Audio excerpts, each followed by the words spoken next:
The Central Club.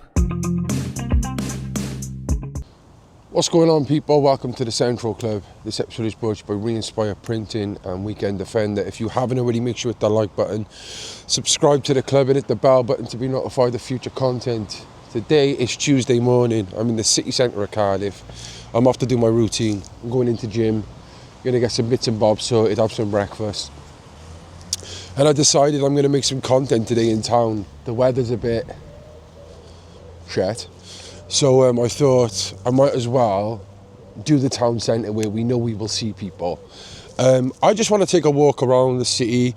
Obviously, I used to work here in the city centre for the past 4 years as a drug and alcohol worker. I haven't really had a walk around over the last, got to be about 6 months now. Before that, I was, a big involvement in the harm reduction peers who would give out in the lock zone to the homeless community and stuff. And I'd be, around quite a lot. So I'm going to have a walk around, speak to some people. There is one question really I want to ask people, and that is Great Britain broken beyond repair? I really want to know what the people think, the public think, and what better than in the Welsh capital of Cardiff.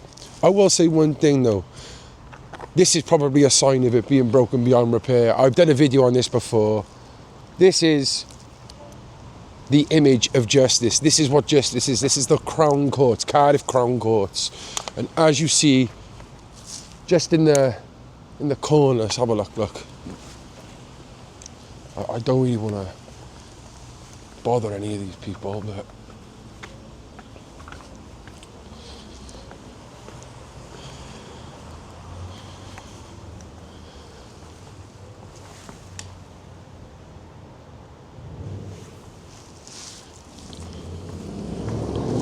yeah, he's awake. It's Jamie, it is, one of the boys. He's awake, he's breathing, that's all cool. Just checking on him, but yeah, that's his home. Cardiff Crown Courts. What the fuck? It's a good start, isn't it? Also, another thing I want to show quickly is this country broken beyond repair. So you've got your machine to get your parking tickets. And look what we have here. 2 spoons that would be used for heroin, just on the floor. Oh, look at that. Quite triggering for me, that is, but let's put that in the bin. But this is what I'm saying. Well, I haven't been here, like I said, for a good 6 to 8 months working in the community. The harm reduction peers, what they are basically is those with lived experience. So whether that's they've had issues with alcohol, crack cocaine, heroin, mainly heroin. We would rather recruit people with opiate addictions because they're delivering harm reduction, giving out in the lock zone, which is to prevent overdoses of opiates. But we wasn't fussy. We wanted all sorts of people to get involved, and if it would help their recovery by them doing something positive, we recruit them as well. I don't really know who's involved in it now at the moment. Obviously, when I was doing it, we had a good, strong 6 to 8 lads and girls. Leanne Commander being one of them, who has now obviously gone on to an employment. Then the lock zone and the harm reduction kind of pathway was one of the best pathways for people to get into recovery and to get into work. So that was really, really good. Well, we've got another good friend of mine here, Jason. What's happening, Jace? You all right, mate? Yeah, is it all right if I ask you a couple of questions? Yeah? All right, 2 seconds. I'm going to link you up to a microphone. Stay there. Here we go. Okay, what's happening, Jace? What's happening, my Speak friend? to the people, man. Yeah. You saying, bud?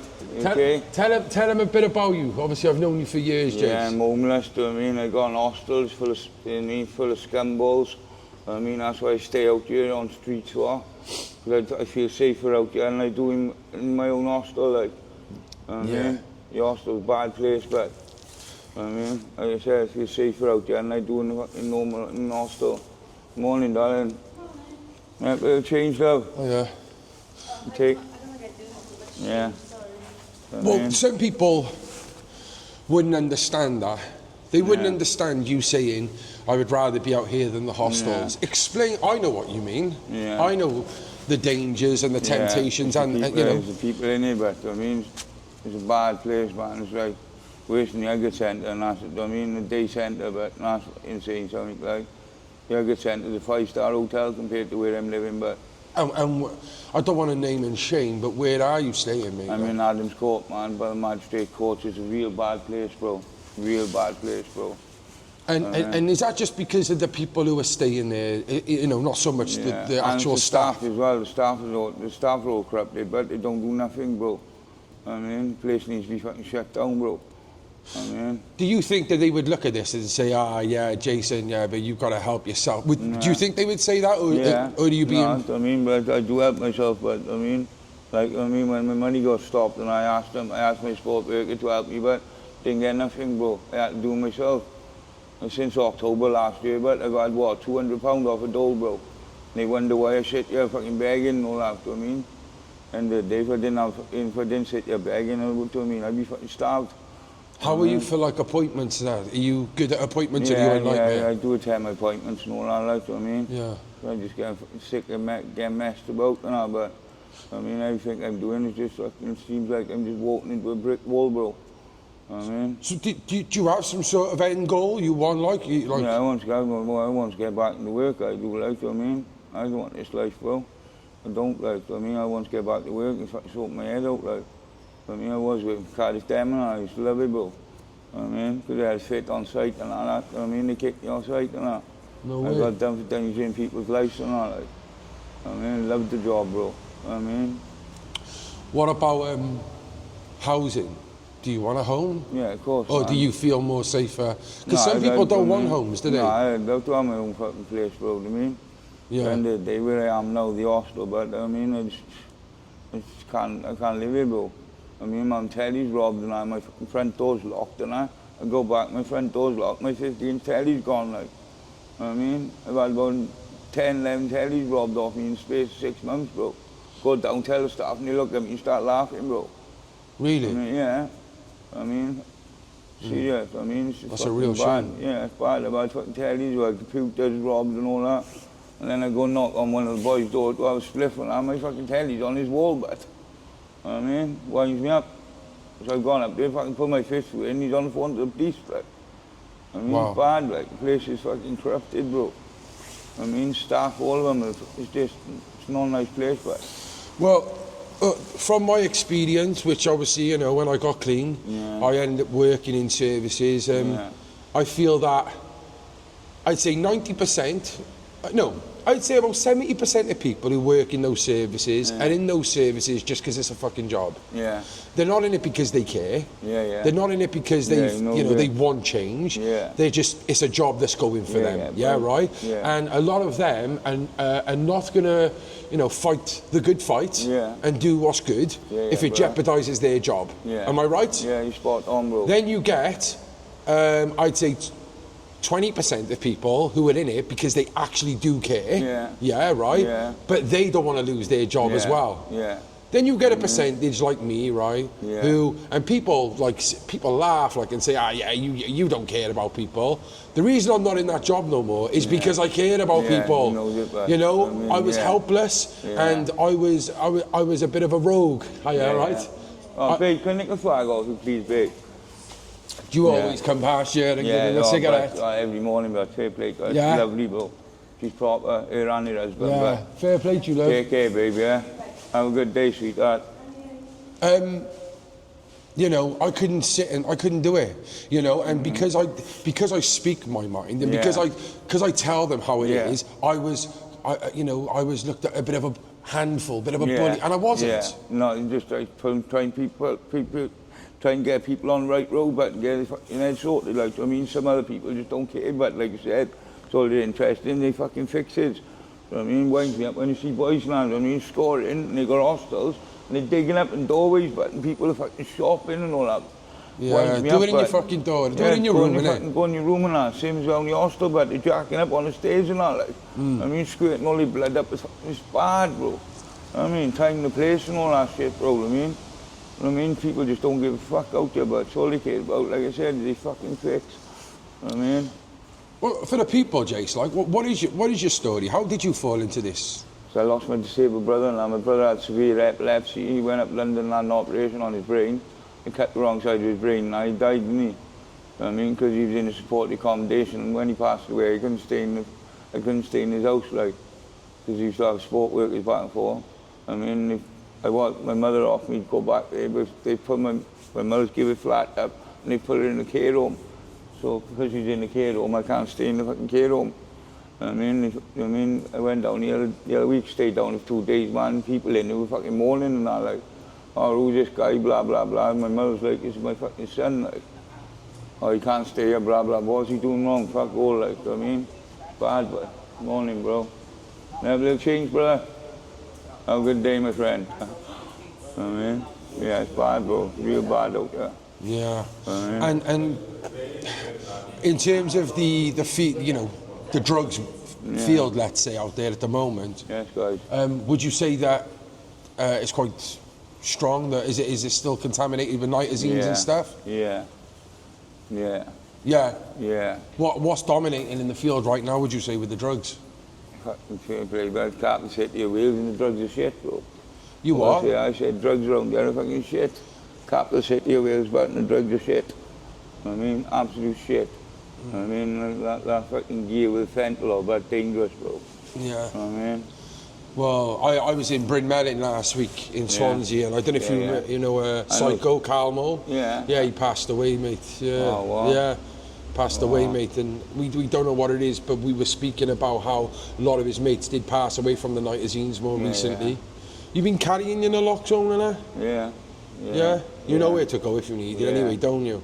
Yeah. So, do you think this country, this is the question, do you think this country is broken beyond repair, or can things be done? It is done, bro. I say, it's done. It is fucking done, bro. What part of it have you got no hope with? What would you say? Everything, bro. Everything. Just, I mean, my benefits and all that, everything just fucking corrupted, bro. Everything just fucked. Wheels just fucked, like, I mean. And I feel like getting hurt in passport. Going on Dover Beach, chuck my passport in the fucking sea bat and claiming fucking poverty. Then come back and I'll be on £1,400 a fucking month. I mean, are you talking about the illegal migrant argument? Fucking, I mean, it's wrong, bro. You're on like £1,400 a month, bro. How do you know this? Because a couple of weeks ago, a woman come down here and give me a €20. I've gone up a changing place today, and there's a party woman in morning. Yeah, she was like, they've given her the money, £1,400, and she was mourning back. They put her in a single room in an hotel, bro. I mean, I said, love, fucking hell, be in my fucking shoes, love, living on the fucking streets, bro. Do I mean having £200 a month to live on? Yeah. Do I mean you're on fucking £1,400 a month, £300 worth of shopping, well, £100 worth of shopping 3 times a week delivered to their hotel. Yeah. I mean, it's fucking wrong, bro. Free travel, and I've been told as well, you know. You know, you can't even get free travel to get to your appointments or to get your medication. It's wrong, bro. And they stopped that. They used to be able to do that. Remember I remember I used to get my meds and they'd give me my bus fare back? Yeah. They stopped that, didn't they? Yeah, they used to do that in probation as well. Do you remember during lockdown as well, though, that they did house us all in hotels, all the homeless? Do you think the hotels were different to the hostels in a way? Yeah. I've always wanted to move in on highways. I mean, because I like the rooftop and all that with the fags and that. I mean, I've just been stuck in my hostel for 7 years and it just seemed like I'm not getting nowhere, but I mean, that's why I just gave up, like. There's no end in sight. Have they ever said to you, like, God, we will house you? Yeah, and like I said, like, the other week, a couple of weeks ago, they come and knocked on my door on Friday, said, Jay, got good news for you. Monday, pack your shit, you go in. All of a sudden, by Tuesday morning, knock on the door, he opens my door. I said, I bet I know exactly what you're going to say. I said, what's that? Oh, yeah, you've given my flat to someone else. How do you know that?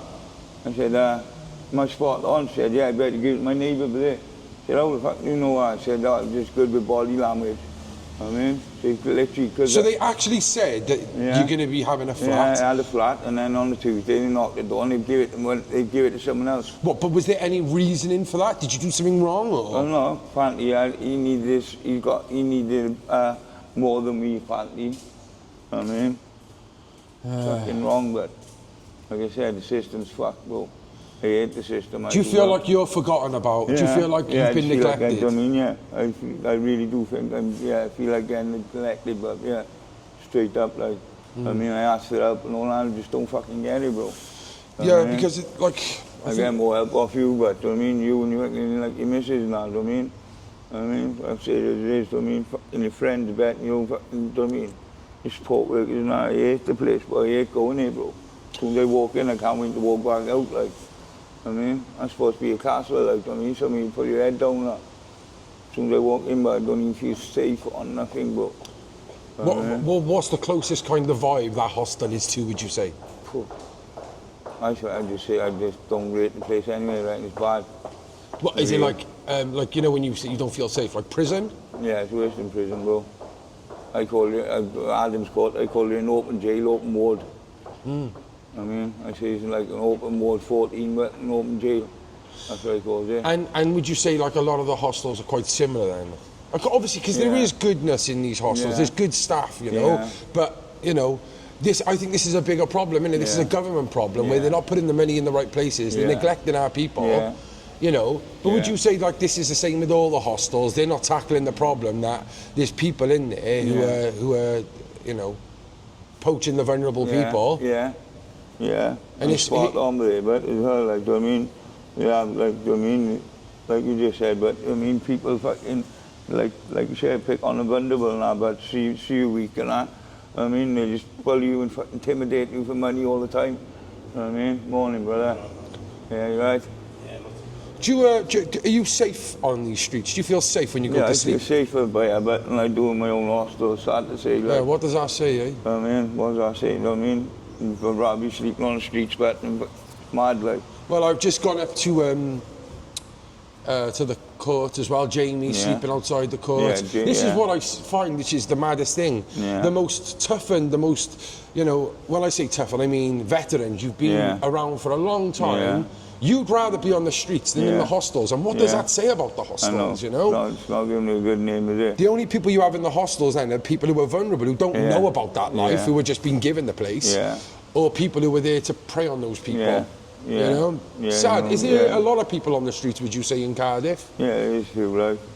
Could you give a figure, or you wouldn't know, roughly? 30. You think there's 30 on the streets? 30, it's about 30 about now. Yeah, I'd say, easy, about 30, bro. Easy. Do you ever see people from, like, because you're from the valleys, aren't you? Caerphilly? No. Do you ever see people from your hometown, your upbringing, in town? I thought, I mean, I really... How does that make you feel? It's not nice, but I mean, when, like the other day, I sat there, my cousin went through, but I mean, it's like, hey, Jay, I mean, it's not nice, bro.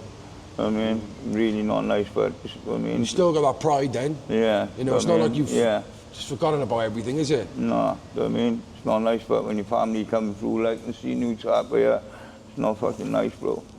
I mean, yes. Jace, if there's one thing you could say to the people out there who might look at you differently, might judge you, could you give us something first of all for them? Just be careful, man, when you come to Cardiff, and be careful what hostels you're going into, but, I mean, ask people before you go into this fucking hostel, because they're not being funny, none of the hostels around here are half decent, but... So that's for people who might be homeless, So what about people, everyday people who walk past, who might not give you the time of day, they might think, oh, look at him. What would you say to those people if you had a chance to say something to them? You're only a paycheck away from it. Simple. And if you could speak to the government or the authorities out there who, you know, if they did have the potential to make this country better again. I'm fucking help your own before you're helping other people. Simple. Jason, thank you for speaking to me, mate. Right, no problem, I know that. Anytime. I'm off out now on the back, but you know, I'm sure I'll see you by here and I'll grab some food when I come back, alright? As Jay said, I mean, I think that was a really, really meaningful conversation. I think it was fair. I don't think he was just slating for the sake of it. Yeah. Like people don't know this who were not in this circle, and I don't expect a lot of my followers to know this because I've never spoken up about it, but I had a really hard time during working in drug and alcohol services because of my podcast. That's what it was, just my podcast. I think it was kind of a victim of my own success, and I was treated... Alright, brother? Yeah, you okay? I was treated really badly, you know, made to feel guilty because I wanted to do something different, you know, share my story, share other people's stories. I was made to feel like I was using people's downfalls for my own benefits. Was made out I'm doing this just for fame and stuff. Really fucking heavy shit. And then they would use the podcast. I feel because of how well I did do, I think people just naturally got jealous. Like I said, large percentage of people who work in service do not care about people. It's just a job to them.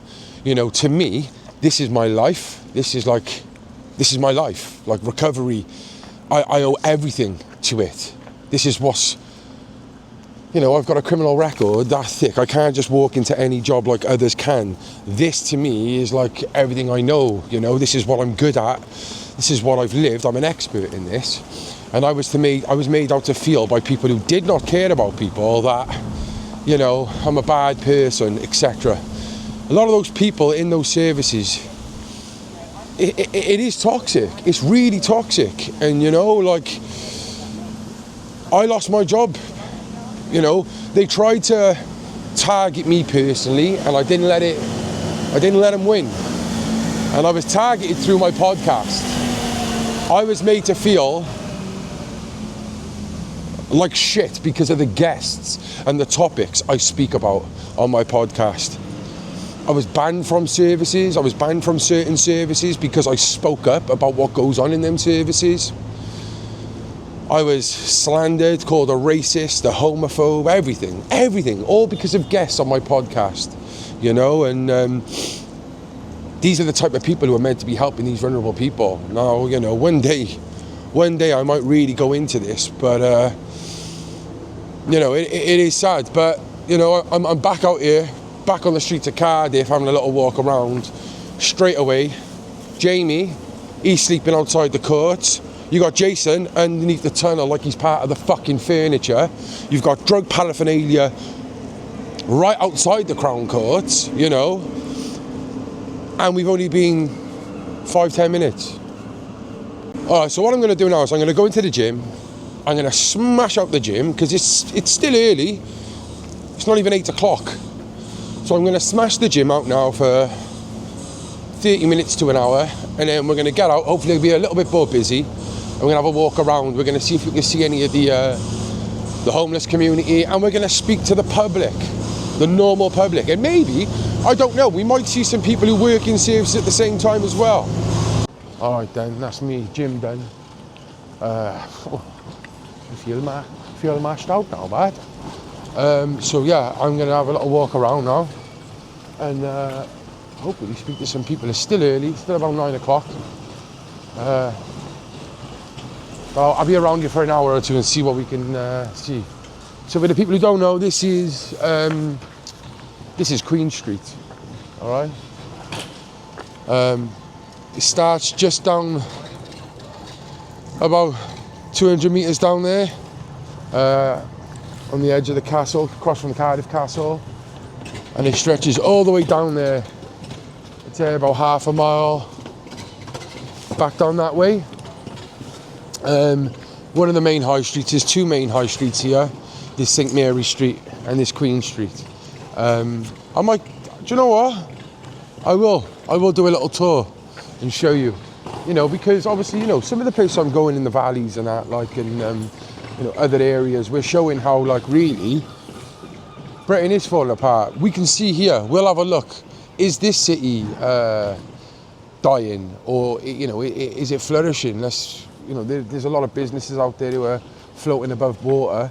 We know business rates is battering everyone, and all we're seeing on the high streets now are dodgy barber shops and vape shops. That is a fact, like, you know. So let's just have a little look around. Let's just have a little look around, innit? All right, first and foremost, Queen Street, an iconic place where everyone used to go back in the day. That cheap and cheerful place. It's one of those places now, if someone said to you, no, should we go Pillars? You'd be like, you taking a piss? It would be for the novelty, do you know what I mean? But this was the place, especially when we were in like year 7, 8, and we used to go to school, from school, you know, on the weekends we'd go to the cinema and we get our little £2.50 or our £5 and we'd go to this place, Pillars. This is an iconic place, right?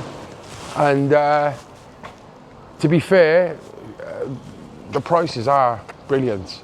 But I'd say the quality of the grub isn't the greatest, but it's not bad either, do you know what I mean? Yeah, let me know what you think. Have you been to Pillars? I know you have, if you're in Cardiff. So this is the main boots of Queen Street. Many times I've dipped out of there with my pockets full. Been caught once, only once in there I got caught. And this here, this pattern, this has been here since I remember, to be fair, since I was a kid. That's always been there, you know? Okay, let's walk back towards down by the castle anyway. That year, this was the size. Back when I was growing up, this was size. I actually met Mike GLC, the rapper here. This is when all the rappers from London used to come and sell all their CDs.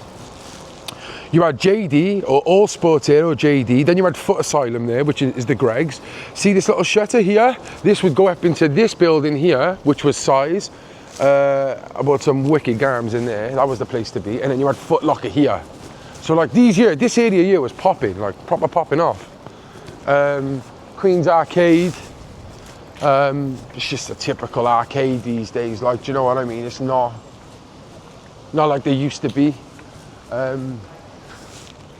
Obviously the Friary Walks down there. Super Drug, that's always been kind of a super drug. But I'm gonna ask people now, test their memories of a shop that I used to remember by here. I'll show you now. Another street shop. That one I think actually was owned by British, I think. They had a lot of British people working there, but I'm looking at this here. Doesn't look like it. It's looking a bit ropey. If you ask me, a lot of notices put up. Tax firms, the lot. So, wow, look at all these. Look at all these flyers, what the fuck? That's wild. Yeah, what a waste. Like, look at the size of the shop as well. What a fucking waste. Right, I'm gonna put your tests. Obviously, I had Dorothy Perkins. It was either this one or that one. Who remembers? I only remembered it because when I was going into year 7 and I was buying my little, what was in style? Like now, I don't even know what's in style now. Black Air Force ones, maybe. You know, we go through fashions, trends, don't we, in school? You see the kids with different types of trainers. When I was growing up, it was, everyone used to wear pure black Nikes, yeah, flat shoes with the Velcro straps, or you would have like the black Stan Smiths, or there was like a lot of people were wearing like Dunks or the black Lacoste with the straps. I bought a pair of black Superstars. I was like one of the only ones wearing Superstars. But anyway, there was a place here called Cube, and it was a shoe shop. And I remember buying a bag. Well, I bought the shoes, and the bag came with the shoes. And I think I still got the bag somewhere. And if I didn't have that bag, you could argue that there was a Mandela effect, because the amount of people I said, remember Cube? Remember Cube? And they're like, no, I don't know what you're on about. But I have looked on Google. I couldn't find a picture. If I can find one again, I will look. But Cube, and it was spelt with a Q, Q-U-B-E, red writing. If you work there or shop there, put it in the chat. What's happening? Chopsticks, very famous place, banging food. What's happening? How's it going? Do you want to say hello to the people? What's happening, right? So what I've been doing today is a little walk around the city. Yeah. The topic is Britain broken beyond repair? Yeah, I reckon it is. Yeah. You think it is? Yeah. Could I ask you a couple of questions about it? Right. Let me pull over by you and I'll set you up with a mic, so you sound a bit clear. But I've known this man for many, many years. Obviously, when I was going through my time of addiction, knew him on the streets and stuff. You still out and about at the moment, are you? Yeah? All right. Go down the hugger. Okay, well, let me just mic you up a minute. So, Matthew, obviously, you're from Wales, South Wales. Yeah. Where originally are you from? Caerphilly. You're from Caerphilly, Yeah. And what brought you to Cardiff? Just lost my mother and I just got told there's housing down here, so I come to Cardiff. So, what was it? You was living with your mother? I was living with my mother, yeah. And then what? You lost the house? My mother passed away and she lost the house then, obviously, because I didn't know my father. I was there, like, really. I just come to Cardiff then. So, basically, for the people who don't know then, if you're living with your parents or your mother, what, council? I was private, yeah, private rent. Private rent. She passed away, you know, you're out on your feet now, on your own. Yeah. And did your mother do a lot for you? Like, was she like your rock, was she? Yeah, basically, yeah. And then what? There was no housing in Caerphilly, or? No housing at all. Like, more housing in Cardiff, it is in Caerphilly, hostels, ways and stuff like that. Oh, so you was told? Yeah, so I was told, yeah. And you come here, and how long have you been here now? Since 2008. And you still haven't been housed? No. Have you ever been housed? No, I've never been housed, no. But I'm waiting for the opportunity for him to help me out, like, you know what I mean? And why do you think you haven't been housed yet? Like, what's... It's connections to do with Cardiff, I think it is. I haven't got no connections to Cardiff. I think it's something to do with that, see? But people can come from other countries and not have any connection to Wales or even this. Straight away. Yeah. Wrong, like people will say, "Oh, why are you bringing that up?" But it's a fact. Like this is what's going on here. For you to say that you haven't got a connection to Cardiff to me is preposterous, if you ask me. Yeah. How long have you been here now in Cardiff? Living on the streets of Cardiff? On and off, about 10 years, 11 years. Yeah. So if we're talking football in terms, and you lived here for a couple, you could play for our country after 2 years. Yeah. Used to be 4, now 2, I think. So, you know, you're well in your rights to be housed within the city of Cardiff. Yeah. What about work and stuff? Is that something you would like to... Yeah, I'd like to get back into work, yeah, definitely. Tesco's into Walker, I'd like to get back down to like, working on it. Yeah. And what about substance abuse? I'm not on the gear now, it's just the drink's got me a little bit, that's all I do, it's a drink got. Yeah. How hard would you say it is for someone like yourself to get out of this rut, like? Very hard, because you're seeing the same people all around you all the time. And you're stuck in a vicious circle and all the time, like, you know what I mean? So. And do you feel like you're getting enough support with, like, let's have a little look. Do you feel like you're getting enough support from sort of, yeah, like but authorities and the council? Yeah, sort of, but not as enough as I should be getting, do you know what I mean? So where are you now, like? Are you in a hostel now, or? No, I'm still on road. I stayed behind the Crown Court, up at the Crown Court steps yesterday. We were there this morning. Yeah. So you're in the Crown Courts as well? Yeah. And why not go to a hostel? I'm just, like you're saying, waiting to hear from the Hugger Centre. Well, the Hugger Centre, that's all. But I thought the Hugger Centre was a place you could just go to. Oh yeah, you can go there and chill through the day. Like, Well, you can't just sleep there? No, you've got to go for an housing application form, like at the library and stuff like that. Right, so even the place that was like for floor space designed for people who had emergency, there's a waiting list for that now? Yeah, definitely, yeah. And is that where you want to go, is it? Yeah, or anywhere really, Salvation Army, anywhere really. How bad did you say the drug issue is now in Cardiff at the moment? Has it got better? Has it got worse? I think it's getting worse with the spice, like. Spice is back? Yeah. You know, monged out down on here now, down the bottom of Queen Street, all spiced out. Really? Yeah. Oh, that's just fucking sad, isn't it? Yeah, it's mad, isn't it? So, last question then. Do you believe, or do you think, not believe, sorry. Do you think Britain is broken beyond repair? Yes, I do, yes. And can you give us a follow-up on that? Just the way the system is, like I'm not in receipt of benefits. I missed the one appointment and they cancelled my money. So I'm not benefits for 6 months, like, well, this will be my 6th month coming up now. So I'm going to ask up my suspension, it's over with. So I'm happy about that. Okay then, so for the viewers watching, it could be from all over the place. Is there anything you would like to, tell them? Positive or something, you know? Just try on a straight and narrow instead of getting mixed up in all the drugs like it all is in Cardiff. It's all full of drugs. Yeah? It is, yeah. Thank you very much, man. The spice is taking over and cracking the gate now, isn't it? Yeah. It is big time, look. Mad, look. Matthew, thank you very much, mate. All right, have a good day. Oh, yeah. Yeah, thank you. So I had a bit of head and shoulders. in my bag when I went gym. A lot of people ask me about my hair. But yeah, I had a bit of Head and Shoulders in there. And I don't want to stick my hat back on, but my hair's all over the place. So we're going to be walking around to buy the haze now. I do want to speak to shop owners, business owners as well, not just those struggling on the streets, although they're the ones I want to voice because they don't have a voice. And you know, for you people out there who are watching this cozy from your home, yeah, you're fed your stuff. You're fed. I'm not saying you're brainwashed. Far from that. If you're on YouTube and you're watching the Central Club, you probably got something about you. But what I'm trying to say is, these people on the streets, they don't watch any mainstream media. Half of them don't even have a phone to watch the internet. So what they see out here is the real deal, is what's going on. And it's great to speak to them because I think they're really insightful, you know? So yeah, we're going to speak to a few different people, but the homeless community are the ones I really want to speak to because I care about them. You know, I was there and they had a true reflection on how things are let down. Before we jump into a conversation with this guy, I just want to compliment him on his fashion sense. Cheers, Bob. I'm really liking him, mate, honestly. Feeling the Jordans, feeling the pretty green. Is that like a towel? It's like almost like old school rug. Do you know what I mean? It's lovely, mate. Yeah, Fair play. What's your name? Seb. Nice to meet you, Seb. And Colin, you, my name is. And you? Where are you from?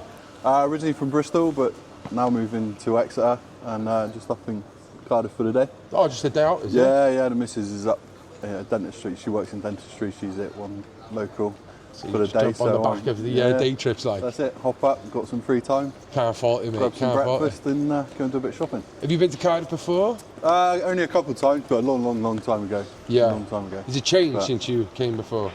Of what you remember? Yeah, it's a lot busier than I remember it being when I was a kid, mine. But yeah, it has had a lot of development, to be fair, over the years, and it's probably a daft question that I'm talking about Britain being broken, because there has been a lot of development here. Yeah. But that is what I'm doing. I'm just kind of going around and asking people what their kind of perception is, because what you see via social media, you see these echo chambers all the time, and you hear people talking about Britain's broken, Britain's finished, and I just want to know your opinion on it, really. What you make of the place? I don't think it's broken. I think it's there's too many people that are trying to push the minority's way. People are starting to stand up for themselves a bit more, but social media doesn't help by trends and influencing videos that you see. You might watch a video for a few seconds or a minute, and then that's all you're going to keep seeing. So I don't think that helps at all in the slightest. No. But I think it's changing, and the world's an ever-changing place, and you just got to get on with it. Yeah.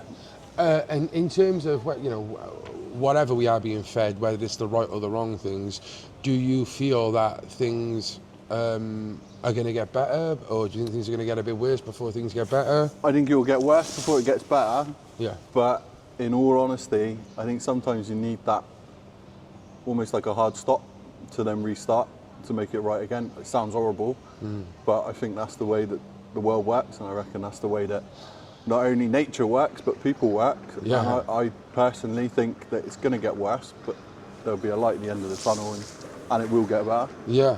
For a lot of people. I mean, you look at the youth of today compared to when I was a kid, it's night and day difference. It is unreal. I mean, I've got two kids that one's 15 in 2 weeks' time, the other one's 12.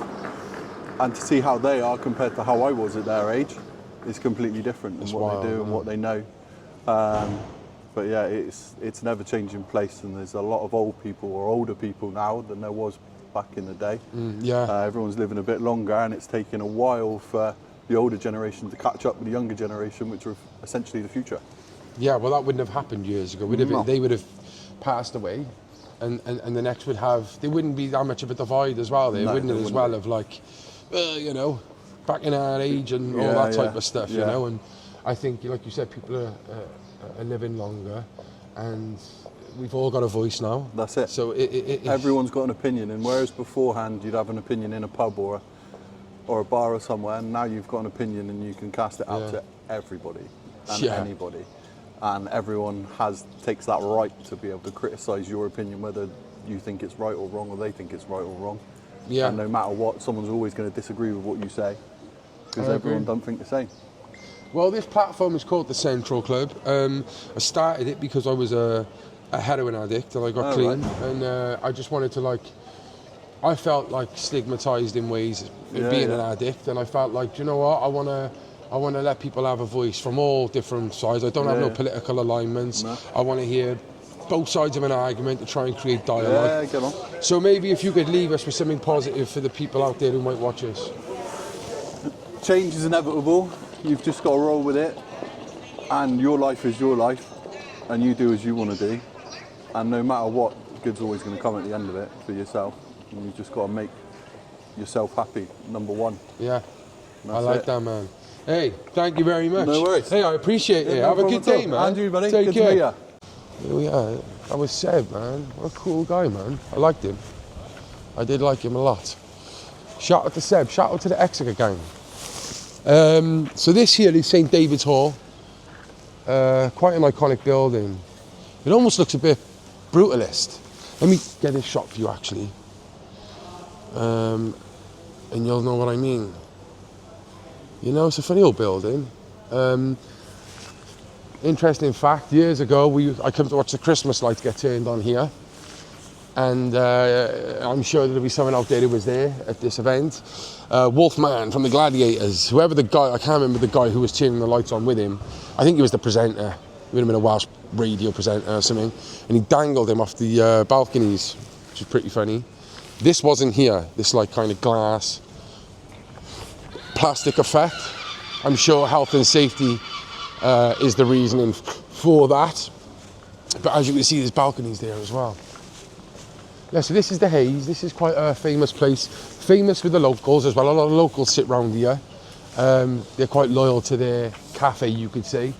And you've got a few different places, the snack bar. There's another one round the corner. Yeah, maybe I can ask you. Can I just ask you a couple of questions? No. Behind the piece, you don't have to hide. No, thanks. I just want to know, right, what's it like for business owners at the moment? Is business still doing well? That's the boss, my name. Where's the boss? On the corner, my name. What's his? Yeah. So this is the Hayes Island. Hayes Island, yeah. And how long have you had this? We've had it a few years. It's been established since 1948, so it's the oldest snack bar in Wales. Wow. So this used to be a tram, like a tram hut, because this was obviously quite a busy street, you know, back in the day before it was pedestrianised. And the John Batchelor statue was it a bit further back or something, the statue? And he's actually down, I'm sure he was down towards the end of St. I'm sure I've seen a photo, and it's like, there's like, obviously this is Tower in the library, and there's like a gate and like a nice parkway round here. And yeah, it's a special place. It is. It's like this part here is just totally different. It's like it's a place that time has stood still in a way. Yeah. And we've tried to modernise it as much as we can. You can see we've got digital menus and things like that. We've kept the old Victorian toilets, obviously. But we're moving with the times, and you have to. Business is really hard. Yeah. It's hard. Yeah, I was going to say, what is it like for a business owner 2025? It's quite complicated. There's, ever increasing costs of everything. It's not just your suppliers. You've got obviously your energy costs, your rate, your rent, your national employment costs. It seems there's always something more. The council put on there added fees. It feels like, I feel like this is like they do it on purpose. Yeah. It's like they don't want people to succeed. They don't want people to be booming, high streets to be booming. No, it's difficult. We asked for a little bit of support with the trees, and they said, well, it's not part of your lease, so... Well, what did you want, like a bit of a truck? Yeah, so I just asked them what the pruning schedule would be for the Hayes Island. They said it's not on there because it's not part of... And would that be what, to get a bit of sunlight in you? Yeah, obviously, and we've got a lot of branches which fall. Now, the branches which fall, they fall on pedestrianised places, which is council responsibility. Well, Like those a tree. pergolas weren't there. Yeah, yeah. We Seems just a lot. invested again. We invested in all brand new tops, all brand new barriers, all the new signage. You know, that's 48 grand. It's a lot of money. It's a lot, Yeah. lot of cash. Yeah. So and you believe that you have, when you bought this, was there a bit of fear you buying this, or Oh, did you think? huge! Yeah. We tried to buy it before COVID, and then it didn't kind of work out, obviously. So after COVID, we revisited it, and you just see so many like big shops, nationals going out, and you're thinking, how can we do it? You know, we listen to our regulars, we listen to our new clients, we ask them what they want, and we just try to respond. It's really it's quite difficult. Looking back at it, I'm kind of Yeah. Well, you've got 1, 2, 3. Is it 3 or 4? 4 units. So we've got fish and chip shop, a new salad bar coming. Yeah. So again, there's a huge emphasis on more healthy Yeah. things to eat. We do a lot in the snack bar, from jacket potatoes, paninis, toasties. Well, if you got it all from greasy spoons, the health, you're covered all, ain't you? Yeah, so the salad boxes and salad wraps are coming. And we've also got the news kiosk, which is still quite a Do you pillar know of what? the community. Yeah. Come and have a look. So that is part of the lease as well that you've had, then, is it? Yeah, so I sublet that. Sublet the news kiosk.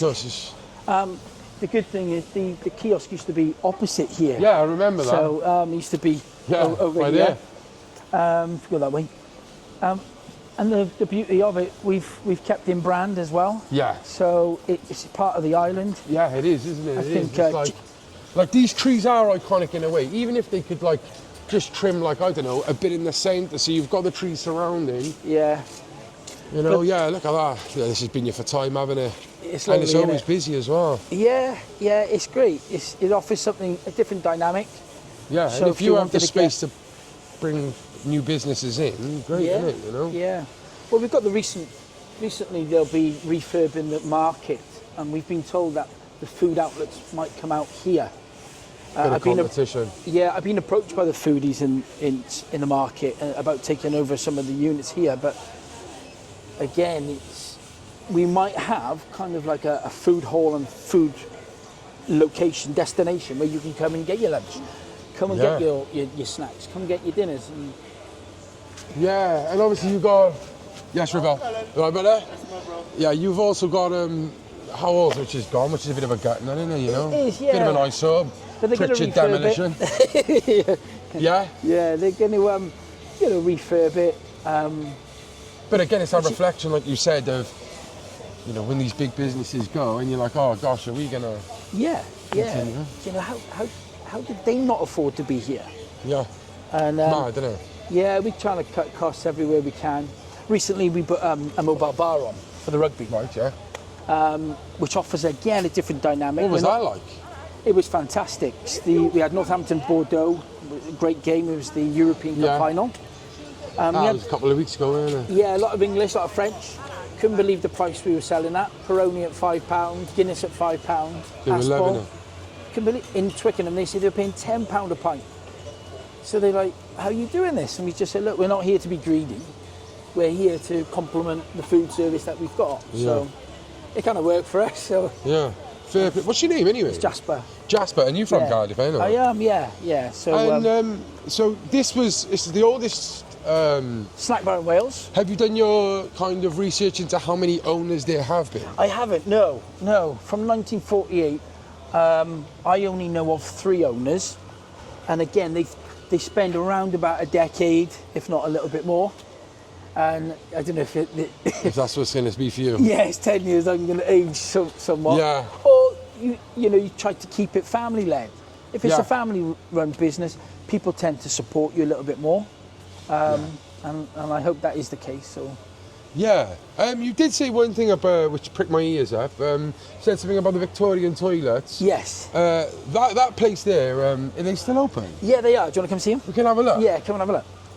Wow. Yeah, so we still my gosh. maintain them. The last time I went in these toilets, I was using heroin. I thought they were out of use. Wow.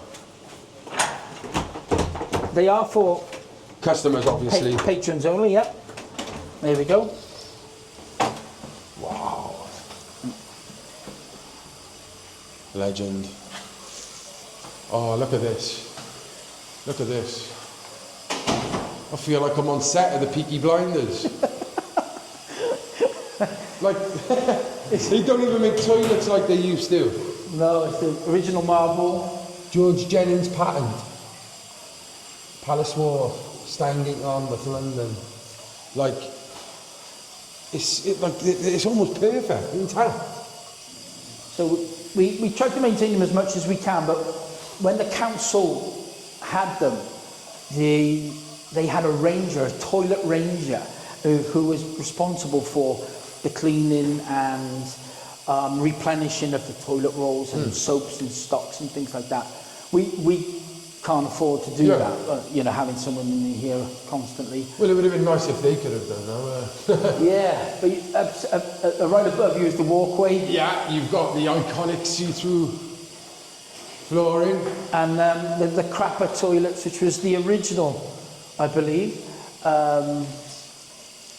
Wow. Chain pull toilet, yeah. Look at that. Crappers. Valveless waste preventer. So, when you say I'm going to use the crapper, love. That's it, yeah, I'm going for a crap. It was a short version of what the toilet represented. So, and look, it's even got it imprinted on the toilet in there as well, look. Wow. Unbelievable, mate. And honest to God. Sorry they weren't prepped, obviously. It's alright. You didn't expect it. No.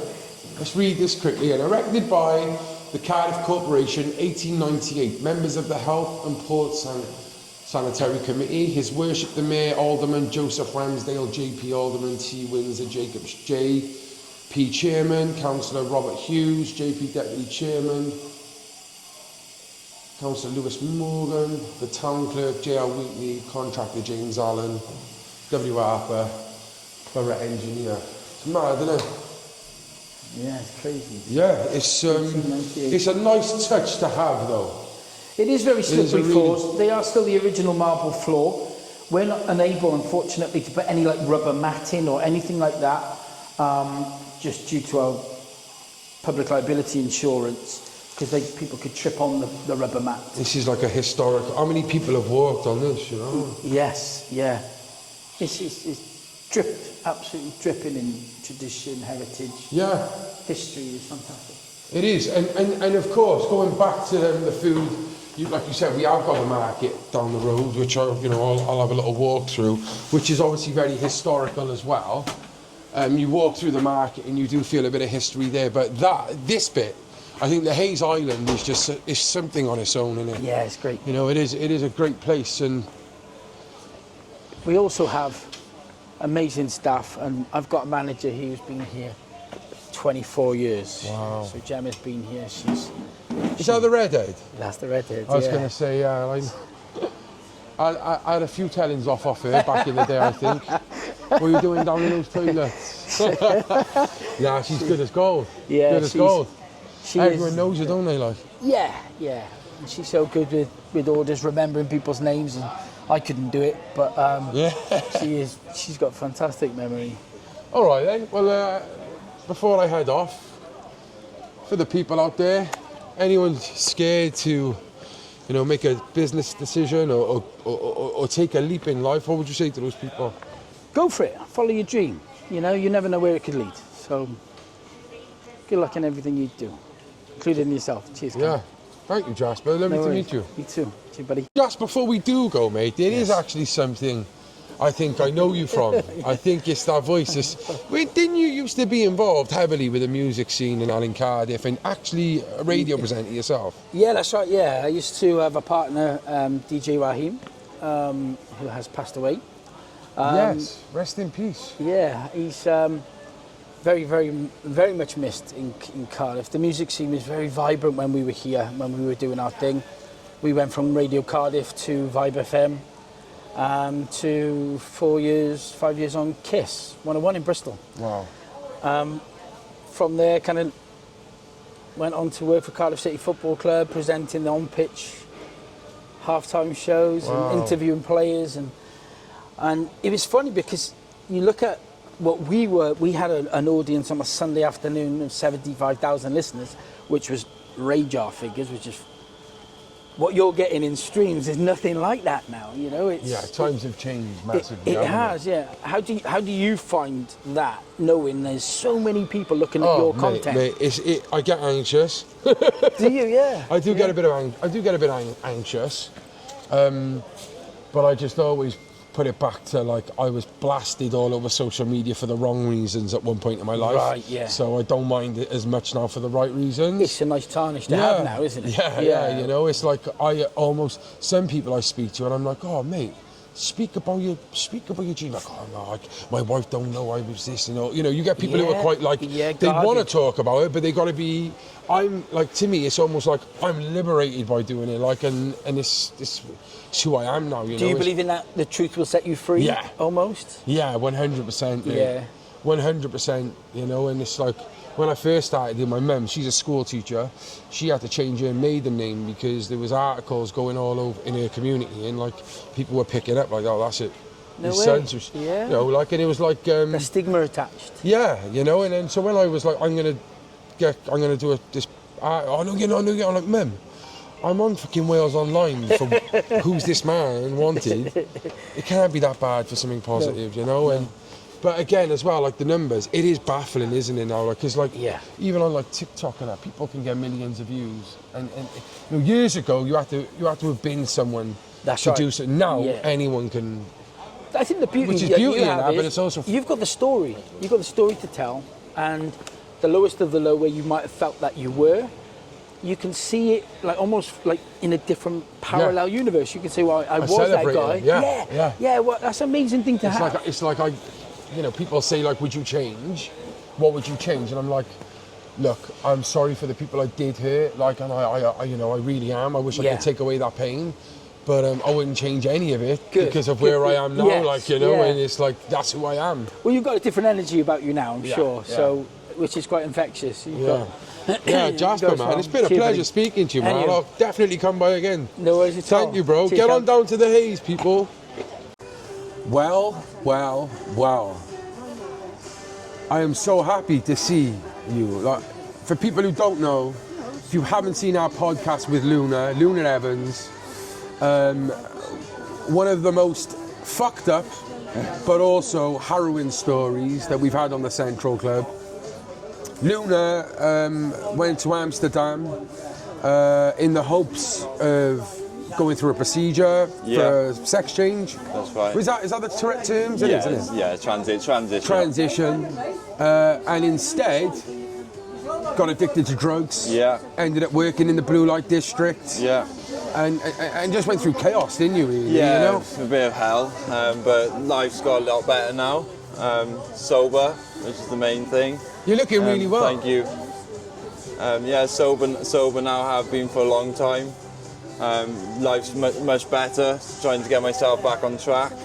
It's that good seeing Cullen today. Yeah, I heard your voice, I was like, oh my gosh, it is.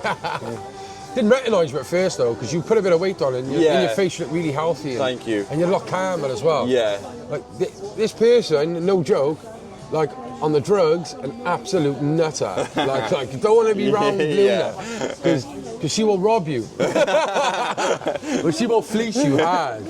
Like, gosh, the podcast though, how do you think you went like on reflection now? On reflection, I think it was worth doing because it shows people what drugs can do and how drugs can affect your life, especially when you're going through transition and going through a difficult time in your life.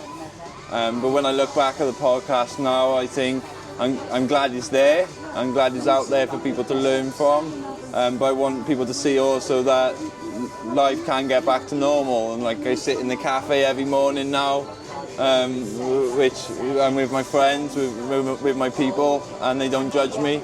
So yeah. People who don't judge, people who look out for you, you know, have your best interest at heart.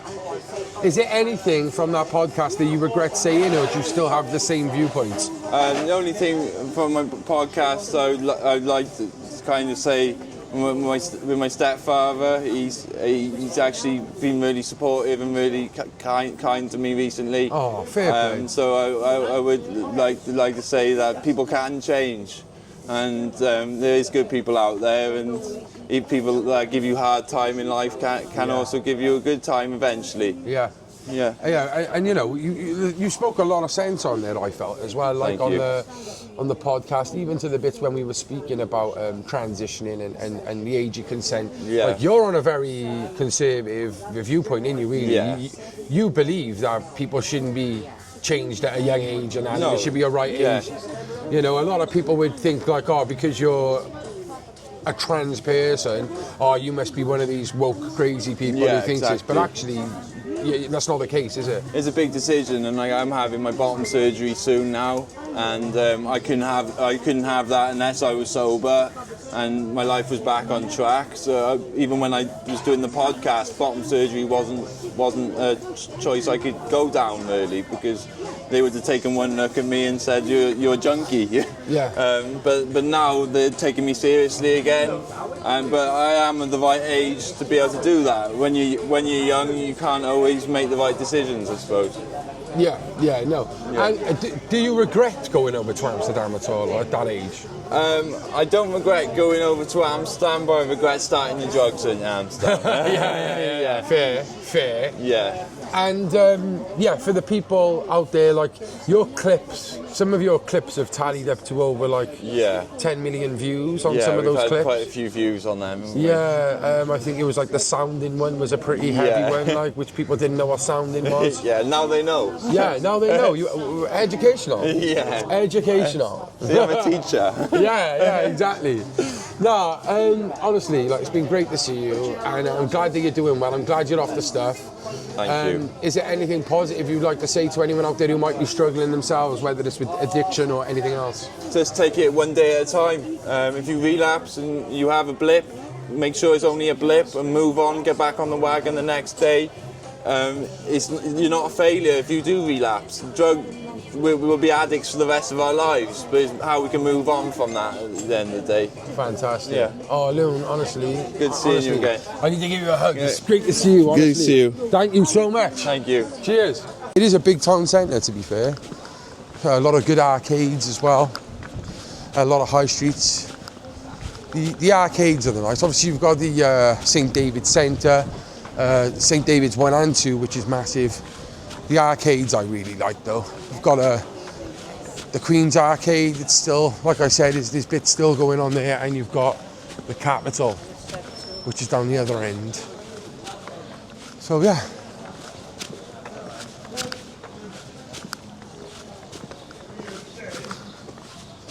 This garden here, over the years, a lot of people have passed away in here from the homeless community, the drug community. A known place where people would use. Yeah, it's pretty sad because it's such a lovely place when you look at it. You've got the headstones just over the bushes there, if you can see. It really wouldn't be a vlog unless I did walk through the market, so, you know, let's just have a little walk through in it and see if there's anything new going on, if there's anyone there we can speak to. I wondered if Angel's here. Maybe we could get to speak to Angel. I'm not sure. We'll find out.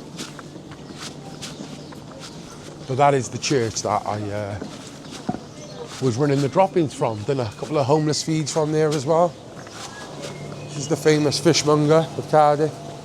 Been here for many years, right, guys? And this is the market.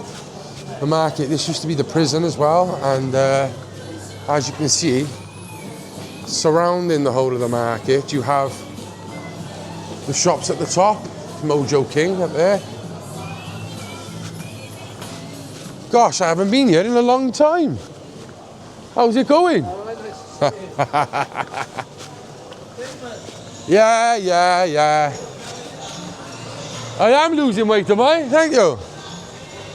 We got one of our biggest supporters here, look. She's always rapping.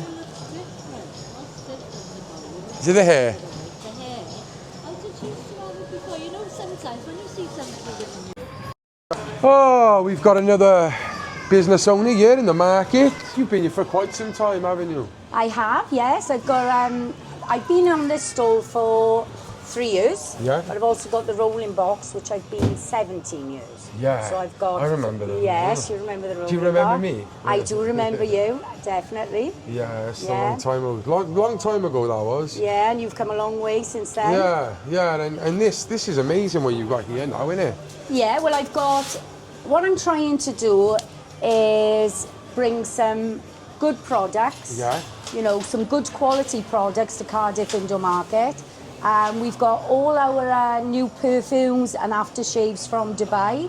So they're all from, they're all Arabian. Yeah. So they're good quality, they're long lasting. Musky. I think I had the oud one from you, didn't I? It was Yeah. lovely. I But still got it actually. The good thing is they're reasonably priced and they're long lasting, so they're affordable. Yeah.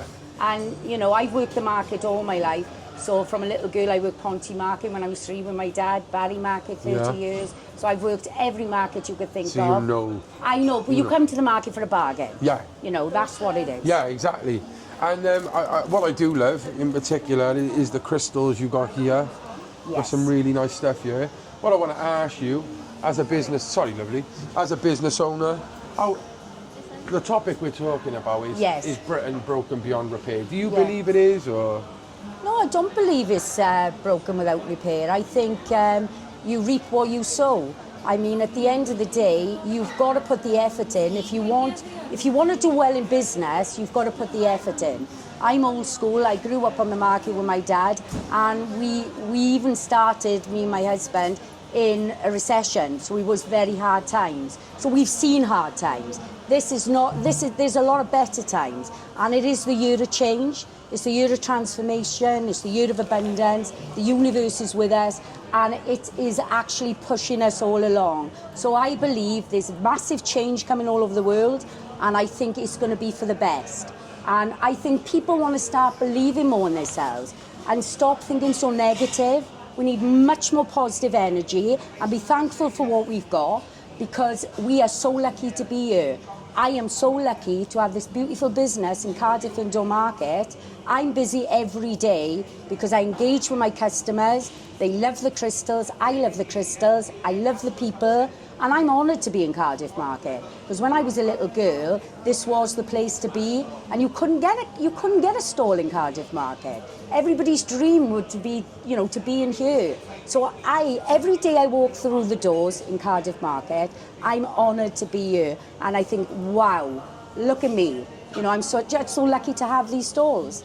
And every day, I can't wait to get up and come to work and sell all my crystals and all my other products and just have a fab day. Wow. That's how it's supposed to be. That's how you're meant to be positive. You've Yes. made me feel a lot better now. Because we should all be positive. We should be grateful for what we've got and all the little things in life. We're grateful. We wake up, we breathe the fresh air. We're alive.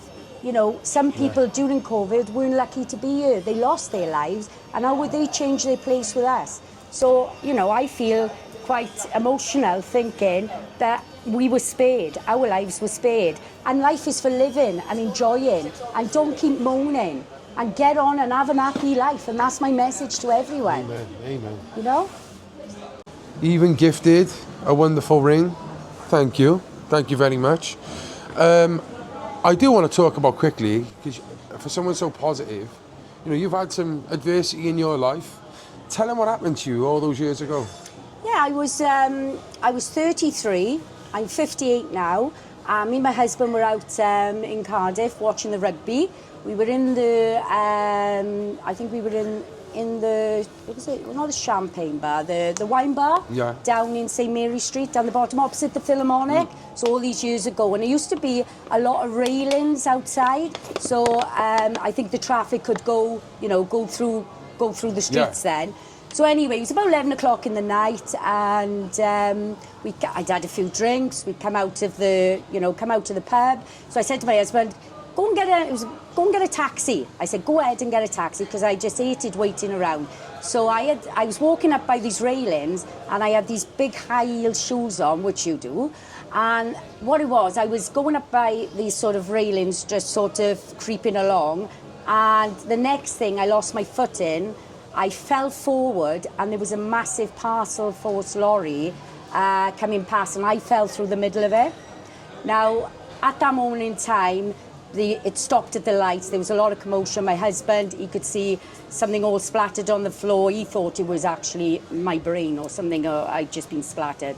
Anyway, next thing, off-duty policeman come underneath and I think a fireman come underneath the lorry. So lucky, I'm so lucky to be alive. They, got the ambulance straight away. And all I remember being under the lorry was thinking, I've got 5 children. I can't die. I've got 5 children. I need to live. And that's what kept me sort of going. I was in intensive care. I had all the family in that night because I wasn't supposed to make it. Yeah. And luckily, I came round.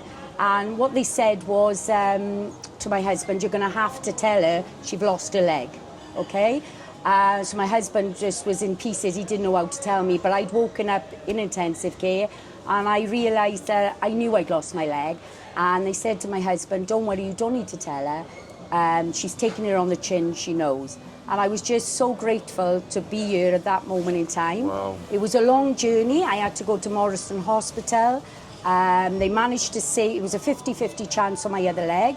So I managed to save my other leg, which is absolutely amazing. But when I was in the hospital, I met many men. I was with all the men who lost their legs. And it was through like accidents, bike accidents, car accidents. I wasn't with any women, but I did spend a lot of time with the men, and it was brilliant because at the end of the day, it was a lot of banter.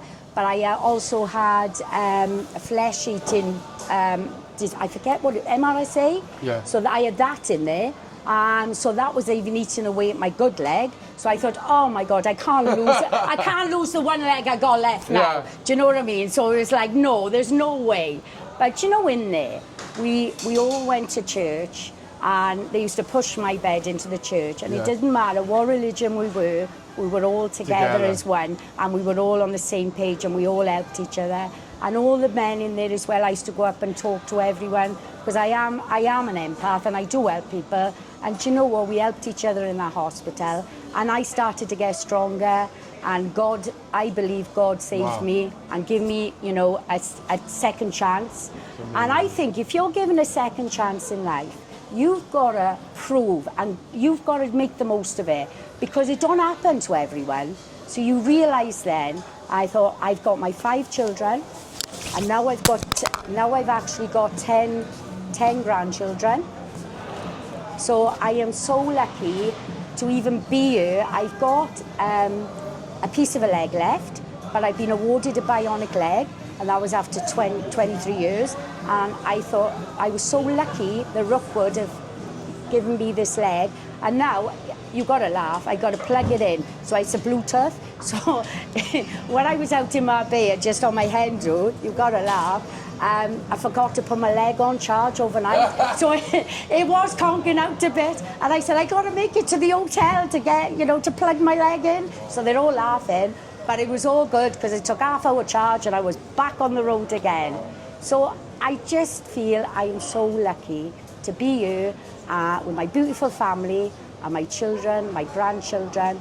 And like I said, God give me another chance and life is for living. And there's not one day goes by that I don't want to live. I want to enjoy every moment, every day, because life is worth living. And that's my message to you, to everyone. Just live your life and be happy. And don't worry about all the stupid things, because it don't matter. It really doesn't. Take a moment. Take a moment. Be grateful for what you have. Be grateful. Be thankful for what you've got. And stop thinking about what other people got as well. Because when you look at your life, I've won the lottery. Because people say to me, how have you won the lottery? Because I've got 5 beautiful children. I've got 10 grandchildren. I've got an amazing husband. What more do I want? I'm contented. I don't need nothing else in my life. I just want memories. Fantastic memories. And, and I think we should start to love each other a lot more. And a bit more care, and have a little bit of time, a little smile to someone per day, a little helping hand. If everybody can do one good thing a day, look what the world would be, so much a better place. Beautiful. I'm so glad I come and said hello. Well, I'm so glad you did, and I do remember you from many years ago, and what a wonderful person you've turned out to be. Oh, Yeah? thank you so much. Honestly, Yeah, it's lovely and I to love see you. you, I love you. I love you too. Yeah. I'll speak to you soon. Speak to you soon. Hey, and come on down to Cardiff Indoor Market. Yes, And get on start down. supporting us. Get on down to the Send Shack, guys. Honestly, it's a beautiful place. Beautiful feel. And as well, of course, they've got their other store around the corner, the rolling joints. If you do smoke, vapes, everything. It's all there. Grinders, the lot. I'll see you soon, alright? See you soon. Take care. Wait, don't be shy now, bro. What you do, bro? Get the hard hat on, son. Oh, look at him dipping away now, man. Oh, hiding and all that. Oh, camera shy, look. Funny guy, bro. What, you watch it, do you? Yeah. Yeah? Stay Central. This place here, the real thing, is banging. Hey, he's coming back, look. What else we got here then? Let's see if Shan's round you, is it? Here's my girls. Here's my girls.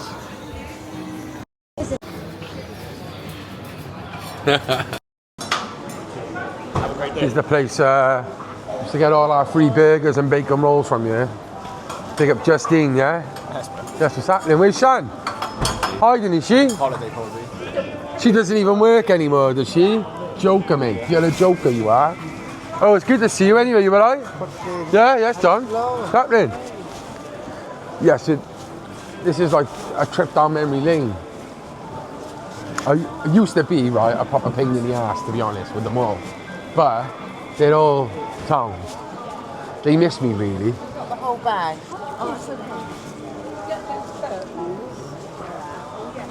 We've got the fruit and veg store by here. There's a few fruit and veggies. Here he is, look. What's happening? And this is the famous Welsh cake. Traditional Welsh cakes. Alright, mate? Oh, look at them bad boys, yeah. What's the best seller, would you say? Traditional. Traditional, yeah? Yeah. I do like the jam and cream. They're banging as well. Yeah, they are banging, aren't they? Top man. Oh, sorry, love. Alright. Here we are. I'm not going to go up the top because I can't be bothered, right? I'm being a bit lazy, and I'm sorry for those at the top. I will say, big up Mojo King up there. Mojo King, look, see him here waving? Here he is. Top man, he is. Top man. He's even sponsored us. You know, he has supported us in the past. So, yeah, big up Mojo King, man. Bluebird as well. The only Cockney Bluebird we know. What's happening? Yeah, so we're gonna walk down the other side now and see if we see any of the other community. Yeah, it is Angel. Look, Angel. Oh my God, Carl, how are you? You alright, love? Yeah, you? How's it going? I'm good, yeah, you? Yeah, I haven't seen you in time. Oh, wow, how come you haven't finished? It's a long story. It's a Oh, long story. But it's all good. I'm living my life. I'm doing my YouTube stuff still, doing my stuff, trying to help people, raise awareness. Yeah, I get How are you? Yeah, I'm really good. I'm living in the cabin. Let me just put up right. Angel, I got you mic'd Yeah. up now so we can chat, yeah, okay, right? Yeah, go on. So I'm basically walking around just speaking to mainly a mix of homeless community, those with drug issues, and also business owners. Okay. First of all, how are you doing? Yeah, I'm doing really well. Well, back in my day, I wasn't too good. I was a heroin addict. I've been a spice smoker for 25 years. Hi, mate. All right. Ended up on the street, obviously. I've been in care, adopted. My life has been through hell. What has Cardiff supported me on?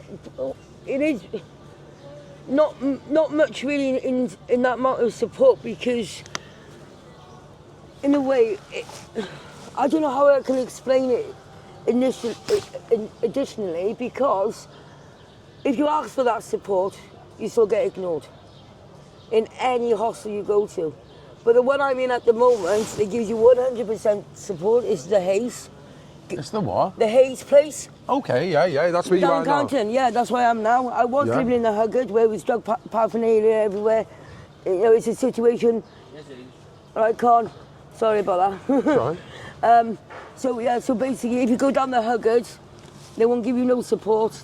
it's dog paraphernalia everywhere. It's like a vicious circle. Are you on about the Huggard Centre? How would you, for the people out there, how would you honestly describe the Huggard Centre? Sum up in one word, excuse the language, a shithole. Absolutely shithole. I wouldn't put my dog in there. Do you think the people who work there care? No. Because I caught sepsis when I was living in the Huggard Centre. Yeah. And when I came out of hospital after the operation, one of the managers called Anthony decided to email everyone and say, do not help me in a wheelchair, she can walk on her own. But there was a guy called Lee Eames, he had a big massive gaping hole in his leg. And if you're a fan of the Central Stand, big up Jamie Anderson. You all right? Yeah, you? Sorry, yeah, go on. Yeah, go on. So Lee Anderson? No? No, Lee Eamesy. Eamesy, what about him? He had a big massive hole in his leg. Yeah, I remember that. Yeah, and they were treating him more with the utmost care than I did when I had sepsis. Right, I see, okay. So basically, they pick up their favourites to work with. Yeah. Well, to be honest, it's funny because I done a video with Eamesy saying, because he said he was living like on and off the streets at the time, and I wanted to know what it was like to live on the streets. Then what the Huggard Centre did, they went to Eamesy and manipulated him somehow, and he then said to them, apparently, that I paid him to say bad things about the Huggard Centre, which was just an out-and-out lie. So what I think they've done is, he said a couple of home truths, they've shit themselves, oh, how can we help you? And he's just said, oh yeah, Cullen, you know, I would probably do the same thing if I was vulnerable and I didn't have nowhere to go. I actually done it twice. I've been on TV twice for ITV1 homeless slot. I done it twice on national television. And I told them what the Huggard Centre was like, and that's why the member of staff was treating me like the way he did, because well, hey, listen, I have got my own opinions about. What's happening? Good to see you. Good. Thank you, bro. I'm going to say hi on the mic. This man's looking good. Fresh. Yeah, but come on, look at his locks. Hang on a minute, is it still going on, the drop-ins then? Back? I think so, yeah. You don't go in there as much. This is the last one now of the church being opened because they're losing funds. The church army are losing funds at this point. So now we haven't got nowhere to go for a cup of coffee or a cup of tea now. Well, this was my role. This is what I used to do. I was the peer mentor for Voices Action Change. Help them out. Yeah, and just one other thing. Yeah, and another homeless person has died. Troy, who lived here, he was here all the time. He passed away, sadly. You know, it was hard work, that was. It was, because he's a lovely guy, man. Yeah, he was. Out of the blue. Yeah. Yeah. One minute he's all right, next minute you're like... No, yeah. Tell me he's dead. If you're going to talk near so we're like, you know, on the mic. But I just, so just before the inspiration, you've turned your life around. You was on a M charge, weren't you? Yeah, well... You're not IPP, no, though, was you? Mandatory life, right. I've done 28 years. I've been out 2.5 years now. I'm trying to change my life around, but I'm still getting targeted with the same brush. Yeah. You know, even though I'm not that person, I'm not a drug addict, I'm not a raging pisshead. I'm not one of these done that, so I'm trying to sort myself out. Do you want to go back, because doing a long time, no. You don't want to know? No, never ever do want to go back to jail. Jail's not like it used to be. The staff in there, they bully people, they beat people up. They have bets on how many wrists they can break when they're doing CNRs. And they think it's all it's a game to them. They don't realise that's our home. Yeah. They haven't got a clue what we deal with day in, day out, 24/7. And then we come out to this shit. Half the time, I wish I was recalled and going back to prison. Just to have a safe place to stay. Yeah. Well, what do you think's going wrong? What if you had the keys? System is going wrong. What is the fixing? System. They don't care about the mental health side of things. They don't care about like what people's problems they've gone on before. As far as they're concerned, you're a prisoner, you've done something wrong, behind the door. They don't want to know the reasons behind it all. They don't care. They look at us like we're scumbags. We're bottom of the ladder for everybody. Yeah, of course. And it ain't right. It's wrong. Like, you're a human, I'm a human. Like the officers are humans. Everybody you see is a human being. So tarnish us with the same fucking brush as everybody else. Not just one brush. Well, you're a scumbag because you look like a scumbag. Yeah. Well, it's right, though, Angel, isn't it? do you feel like you get judged a lot just by the way you look? Yes, I do, because because I suffer with alopecia. I be called all sorts of names like bald. You know, you got one guy on the weekend, he was a married man, and he turned around and goes, "Oh, looks like you got cancer." You know? Angel's one of the nicest people I've ever met. Lovely. Do you know what I mean? So You're a bit you- handful when you've had a bit of drugs and that, but who ain't?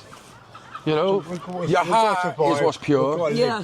No, you're right. As long as you keep yourself pure to yourself, doesn't matter what anybody else thinks. Yeah. Don't care what anybody else thinks. You're true to yourself, and you're true to like your beliefs, religions of who you are. Don't care about anybody else judging.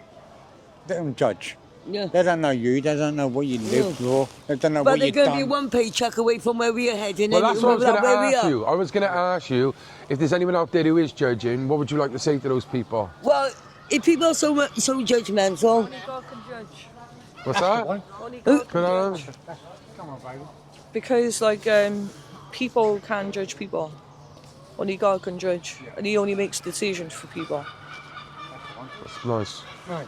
Thank you for that. So I've got to go anyway. Yeah, it's so lovely to see you, man. It's been a Honestly. pleasure. Honestly, thank you. Angel, anytime, darling. I have to have a cigarette because Anytime. Yeah, good to see you, bro. Good to As see you always, doing as well, always. man. Stay out of trouble, bro. Proud I'm proud of you, man, because My it's hand not on my easy heart. to stay out like, is it? You know? no, it's not. It's not that easy. Hand, not the man. My heart, my hand. Yo, thank you. Good today. Love. Enough love. Enough Okay, love. no, Enough love. Enough love. God bless you. God bless you. Bye, mama. Bye, mama. God bless you. Yo, You joker! yo. What did you say to him then? I just said there might be a warrant up now, and he was like, no warrants, no, are you sure about that now? I said no you're cocky warrants. as fuck now, ain't you? Take care. Angel, ta-ra, love.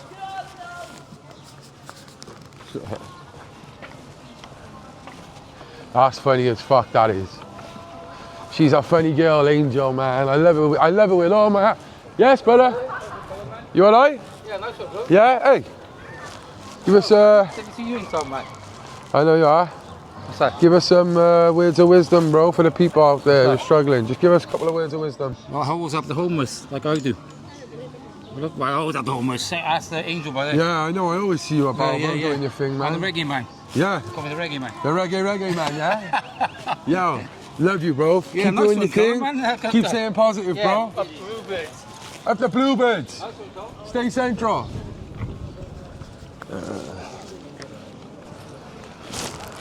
That's the other thing about Cardiff, right? Friendly place, man. You know, some good people here. It's a very mixed culture, mixed vibe. People are friendly. Angel. The word says it in itself, man. She's such a nice person. Have you ever heard that saying, it happens to the best of us?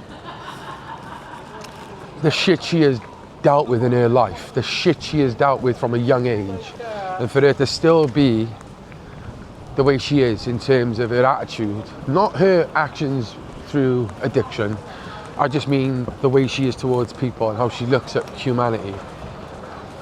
You know, some people you just can't, you know, it's pure, isn't it? Do you know what I mean? It's pure.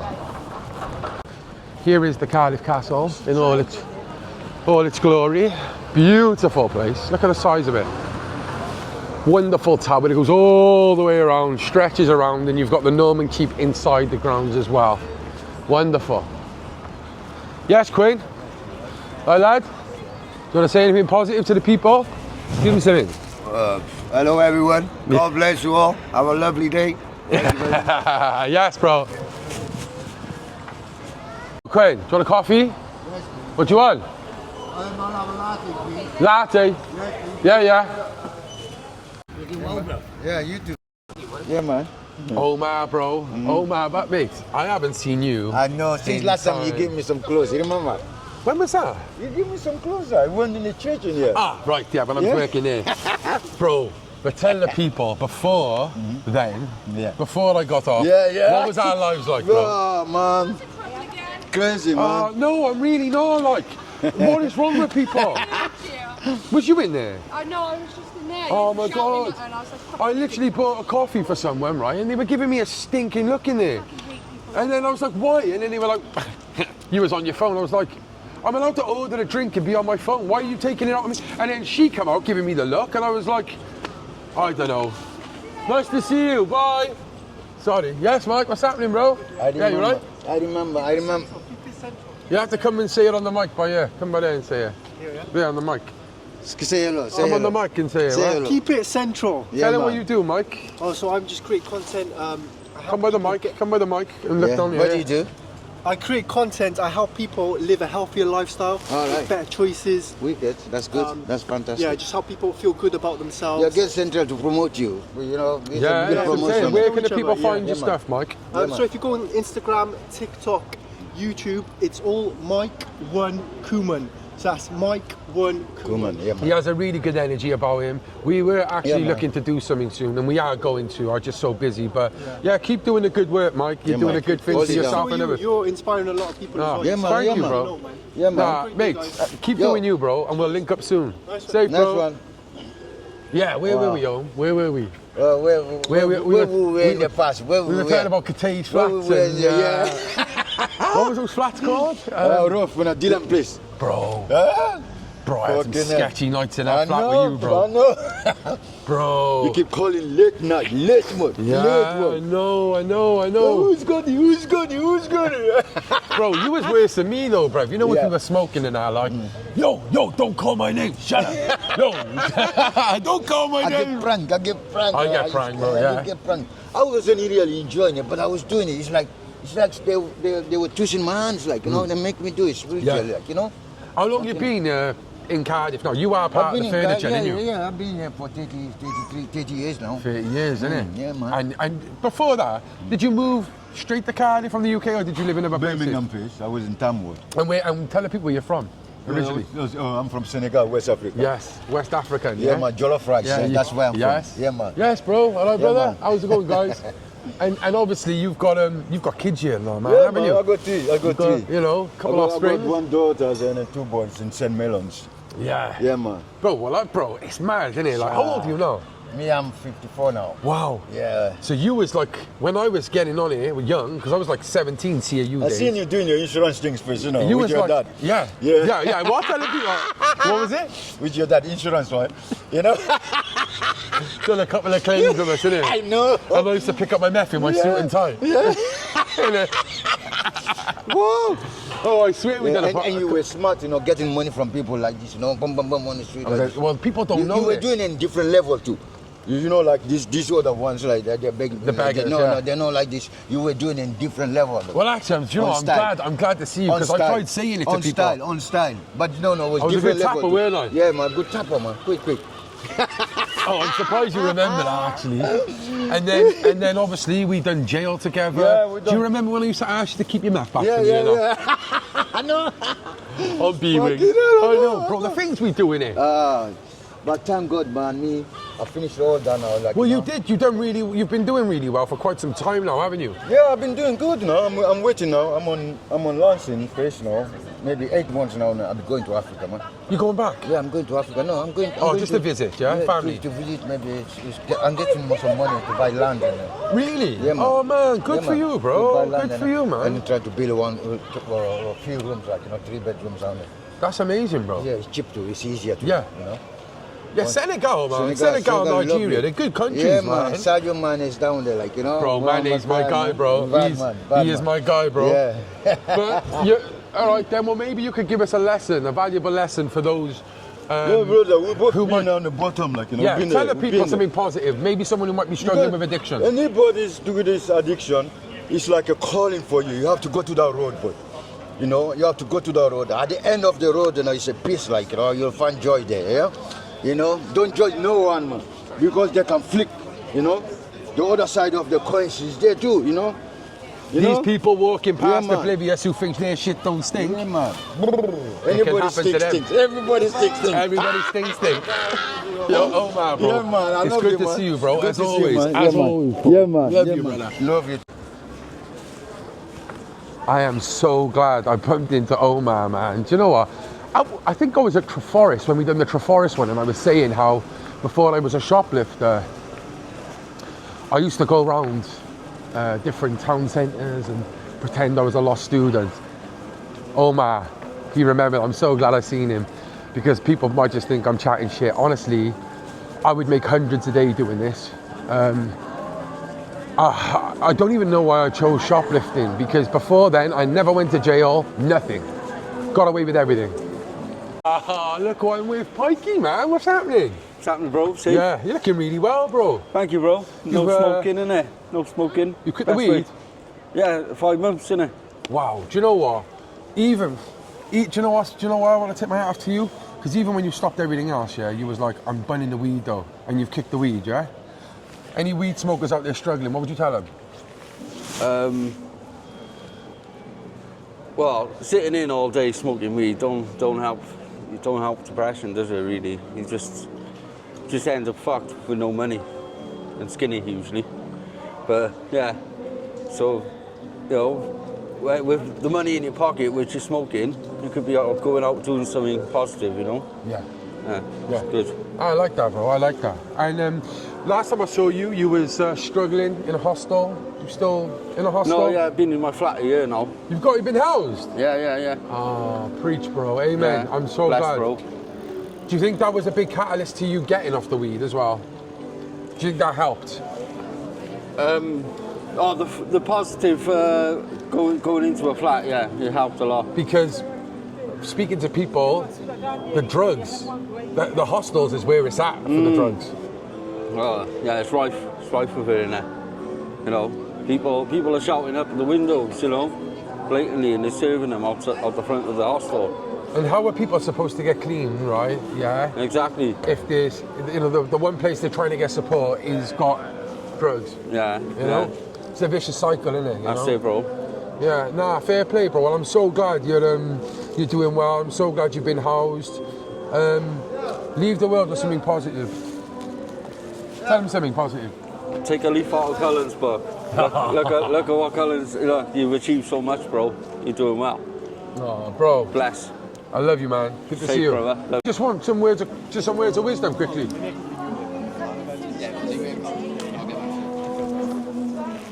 there anything you want me to say? In a time where we're at divide more than ever, my algorithm is full of crusades and whatever else. Give us something positive from the Latter-day Saints. As a missionary for the Church of Jesus Christ Latter-day Saints, and here testifying of Jesus Christ, that he really does live, that he loves each and every one of us, and that as we turn to him, he can strengthen and support us in the midst of our trials. So, thank you very much. No worries. Amen.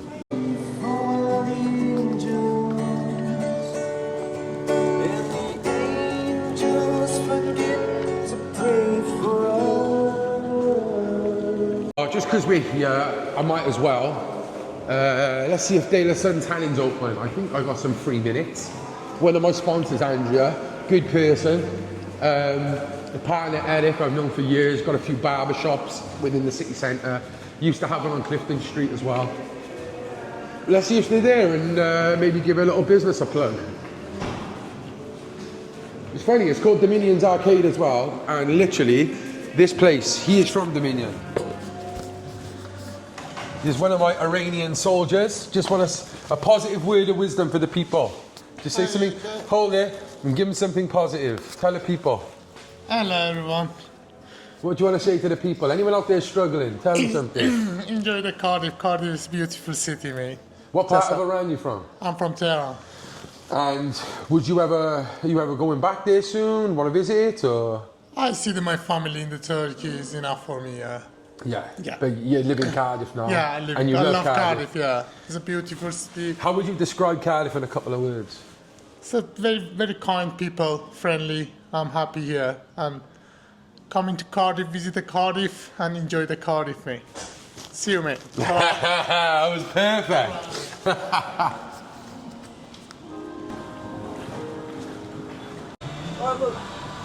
They're both in today, look. What's going on? What's this, bro? Change the acrylic. You are? Change the acrylic. How you doing? How's everything? Good? I'm Hey, good. I got an idea. You always got an idea. Let's hear it this time. Go on. Listen to me. This guy, every time I see him, he's got an idea. Let's hear. That's me, brother. Hey, we ride in the bicycle. When we got an interview, we talk. So we go through a neighborhood. You know what I mean? We go through the neighborhood. Just hold it. Hold it. Okay. We go through the neighborhood and the bicycle. Yeah. And someone recording, and we talk in the bicycle. So it's interview on the bicycle. So you invite people to interview on the bicycle. Oh, I like that. It's like a bicycle ride, normal. Yeah, what do you think about this? Oh, yeah, this, that. You know, Well, but like it's one in of the those bicycle. ones where it's like we have a bicycle each, or we're on the same bicycle. Bicycle each. Okay. Closer there. 2, 3 people in the same interview. You know what I mean? Like made ride. We need to get these windproofs then. Exactly. Oh. Yeah, like a windproof. Yeah. What made you come up with this one? I always thinking load to shit. I got problem with this. All right, so De La Sun and Eric's going to take us into Hotel Indigo. We're going to have a little chat with Eric because obviously we're speaking to business owners and what they think about keeping afloat and stuff. And I think Eric will be a real good insight to chat to. What are you saying, eh? Chilling, brother. What about you? So you can put your chair here if you want. That's okay. It's okay, go on. I got 10%, so we've got to be quick. Okay, that's good. So, Eric, brother. Yes. Obviously, I've been speaking to a few people who have businesses. You've got a few businesses in Cardiff. Yes, I have. How is it? Is it tough at the moment? Is it easy? Tell you the truth, you need lots of organization, lots of planning, and keep it going and improvement as well. It is a big challenge. Have you been doing this for quite some time now? How did you start off? Did you start off with just one business and grow, or? Yeah, in this country, I starting with, I got a barbershop in Clifton Street before, called the barbershop. So there I went through some problem with my status, and I could not sustain the shop anymore, so I had to give up the shop. Okay. I give it to my friend at this moment, Peter Barber, really famous one. And he do really good, so when I got my paper back, I know I want to open my own business, so I starting with one, and then I open more business. Yeah, you've got a few barbershops. One of the current topics that people in Britain are talking about, which they find quite controversial, I want to know if you believe you're not like this, but the talk of there's just loads of Turkish barbershops everywhere, there's fronts and stuff like that. Would you say you're totally different to that?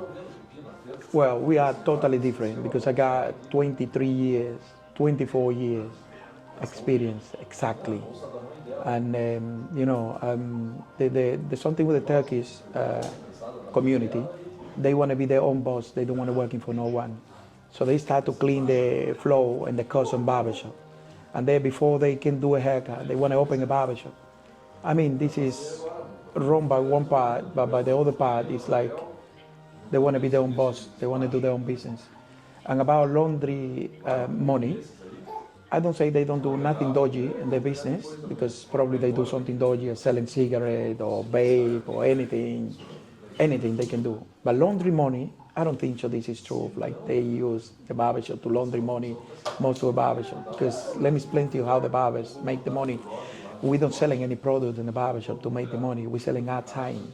So simple barber who got a barbershop, then the barbershop is £800 example in the valleys, the rent and the electricity and water, £800, put in £1,000, yeah? Where no rate payable, because rate release up the valleys. So £1,000 a month. The barber do 5 haircuts a day.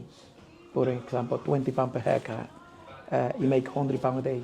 So this barber only is enough to sustain the barber shop, yeah, and get £2,000 in his pocket, working 7 days a week. Because tell you the truth, they working like an animal. In the good way. I don't mean like animals. I mean like they're working. They put the south in the barbershop. They work 7 days a week. They're working too late. I mean, they're working a lot. You know, so that's the way they make money. So the barbershop produce £3,000, £2,000 for themselves, and £1,000 for the rent. Only one barber. Would you say though that like from the people you know, you haven't seen that though, but would you say there is people out there who is doing this laundering scam? Because there's no way you can have 20 barbershops on one road and they're all busy. No way. Tell you the truth, for the point of view of someone who got no business, he don't know how the business working, it's difficult. But from the point of view of someone have a business, they're counting every single penny coming through his door, go into his pocket. It is possible. Okay. Because every one of those people, they got clients. And if you see those barbershops, they are busy. And that's what make the road busy. Example, when you're talking about a haircut in common, City Road, isn't it? You understand? You want a quality haircut? City Center. City Center.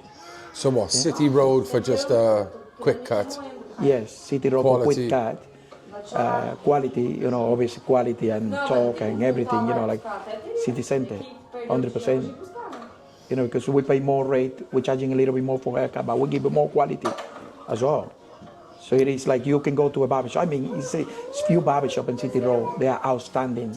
They are really good. They are really nice. I know them exactly. So is that why you moved to the city centre? Because you wanted to give more of a quality?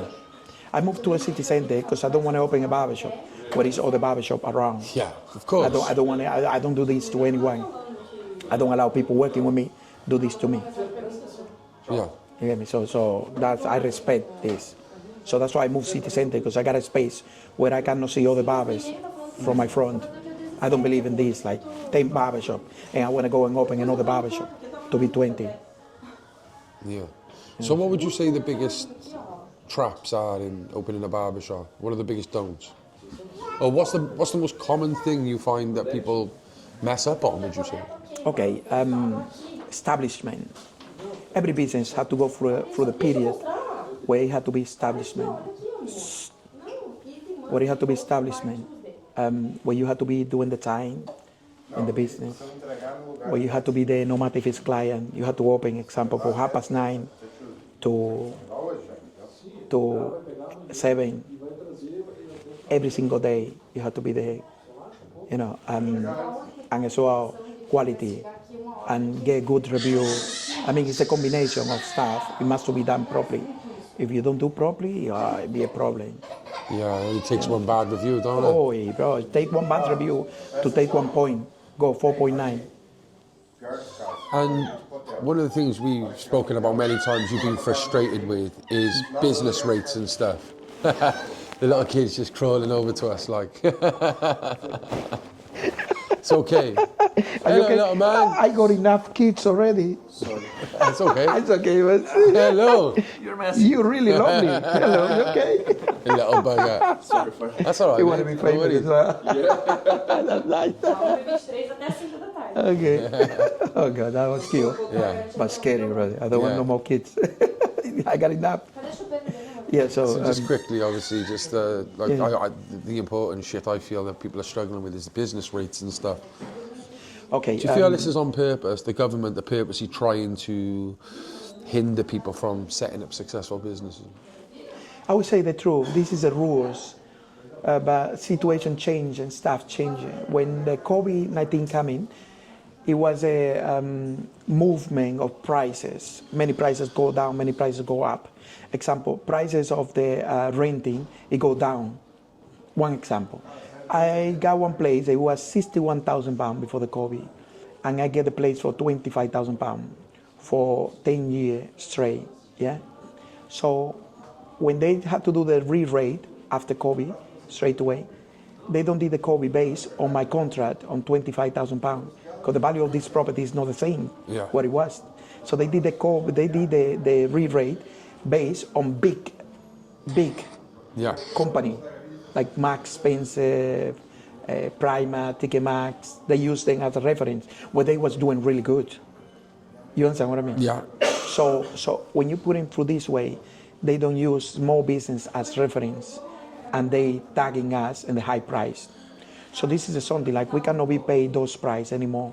Something had to be done. I see Mark Drefford he put something out. It's a plan of the anyone who got up to £100,000 rate payable, actually rate valuable, it want to be multiplied. Anyone below, it want to be decreased or it want to be banished. It want to be exempt to pay. So I believe that can be good, but it had to be reattaching again. Because me as a business owner, I don't want to be greedy and pay zero. I don't want to pay zero. I mean, I don't mind to pay 20% of the business rate payable. You understand? Right, yeah, Let's go I help each understand other. You understand? So the government assume, example, 20%, yeah?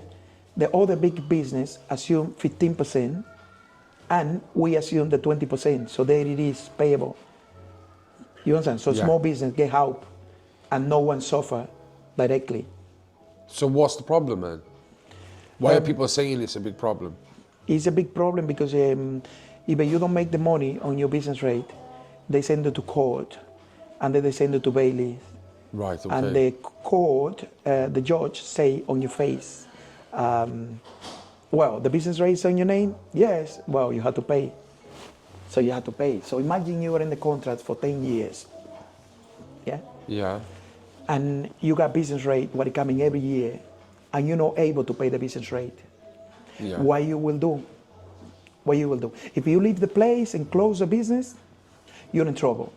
Probably the business is not in the good stage to selling, Yeah. you're in trouble. If you don't pay the business rate, you're in trouble because it's accumulating and they can go to your house. You understand? So it's no way out of this. And this is bad. They should do something with this. You know, I believe like everyone must pay tax. But when I say everyone, everyone. There are lots of people out there working for cash in their hands. There are loads of restaurants out there only asking for cash. So this is not fair, really. Right, You I know. see. So basically, I take a decision on my shop. I only want accepting card to my shop. You know, to put in an example there, to be an example. Only card payments. Yeah. Oh, well, thank you very much for chatting to me, giving us some insight into that. If there is just something positive you'd like to say to people out there who might be looking to set up a business or... Well, I can say, you know, follow your dream, organizing step by step and doing properly. You cannot do business by half. One of the mistakes people make sometimes it is you got a barber shop and then you're jumping into a coffee shop. You are not an octopus. You only got two hands. And some business, you must be there 100% or don't doing. Doing properly or don't doing. Doing with your heart. Put your soul, put your eyes, put your hands for it. And make the business working. Yeah. Be a human, don't be an octopus. Exactly.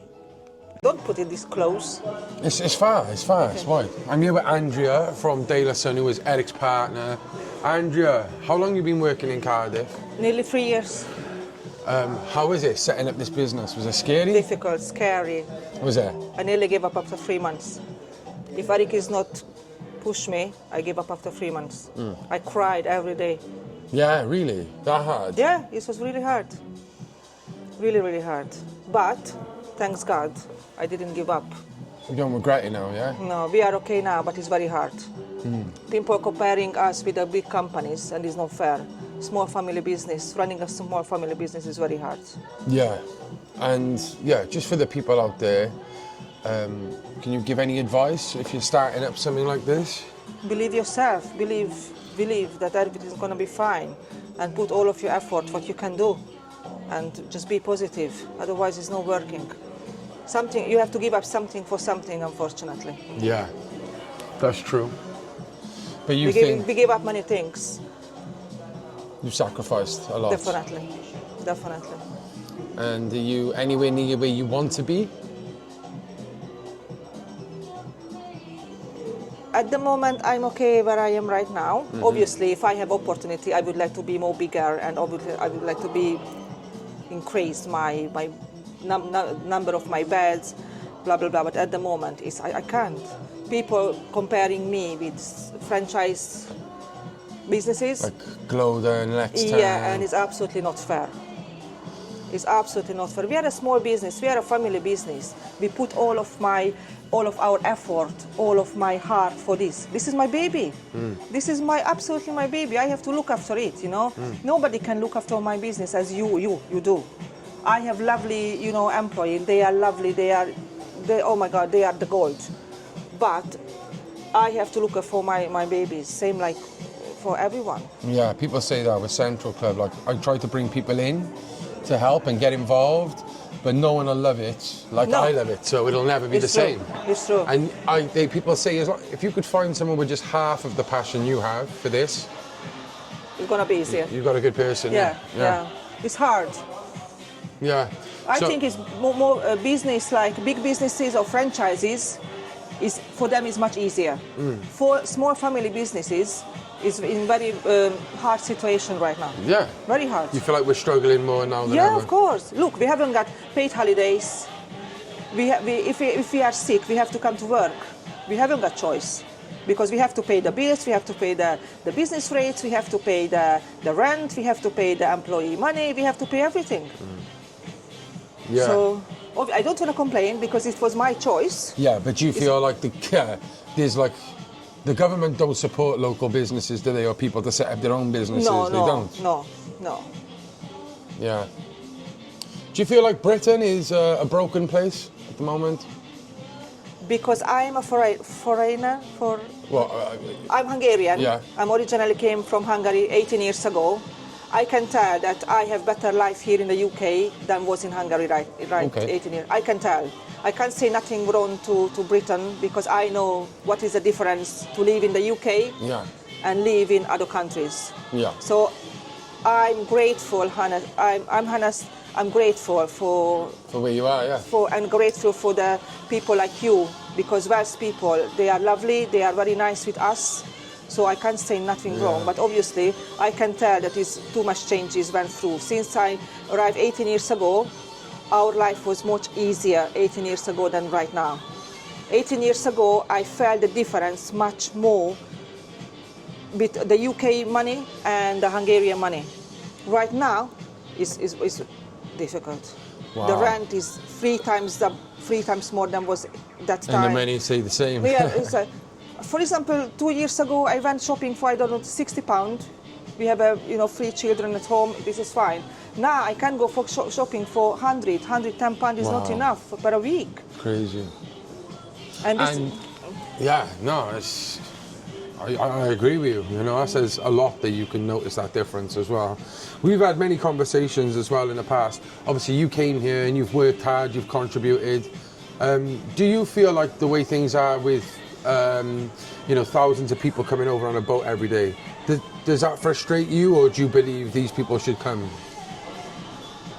I don't say it's frustrating, but I think this is what the government now, with the Indian government, they bring people here and they don't have to pay tax and NI for 3 years. I think this is unfair. It's absolutely unfair. Yeah. Because we are the same. Why I have to pay if they haven't? Yeah, no, I agree. I think this is unfair. Yeah.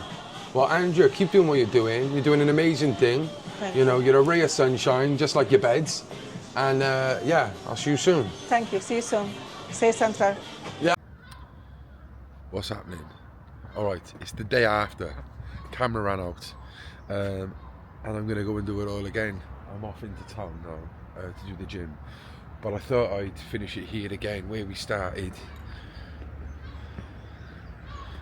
Same old stuff.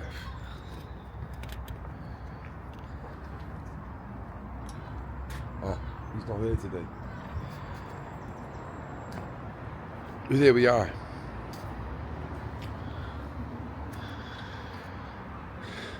What's happening? Oh my god, check the hair out. Ignore me. It's 7:30. I'm on my way to the gym. It's the day after. Camera ran out. I just thought I'd finish where I started. Same old stuff. Very sad to see. But yeah, that's Cardiff city centre. It's a great city, Cardiff, and it's got a lot to offer. There's a lot of good businesses in there, a lot of people working hard, a lot of people trying their best to make ends meet and provide for themselves and their families, trying to contribute to society. But again, there's also a huge problem here, a lot of people struggling,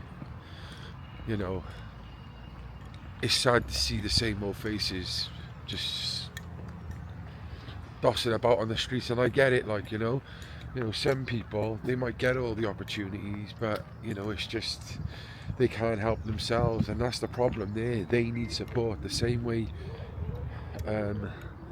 people who have diagnosis, people who live in like vulnerable care homes and stuff at the age of 40, 50, these people are vulnerable as well. They need support. But yeah, you know, we'll come back and visit Cardiff. You know, I'm here, this is my city, and there's lots and lots of places around here. There's a lot of interesting things that happen here in this city, and you know, I'll start vlogging it more, you know. So I hope you enjoyed this video. Please hit the like button, leave a comment, subscribe. It's Jason again, look. This ain't no joke, man. It's every day. You sleeping? Cool. Jason, boy. Let's see. Morning again. You okay? Had a good day yesterday? You had a couple hours sleep?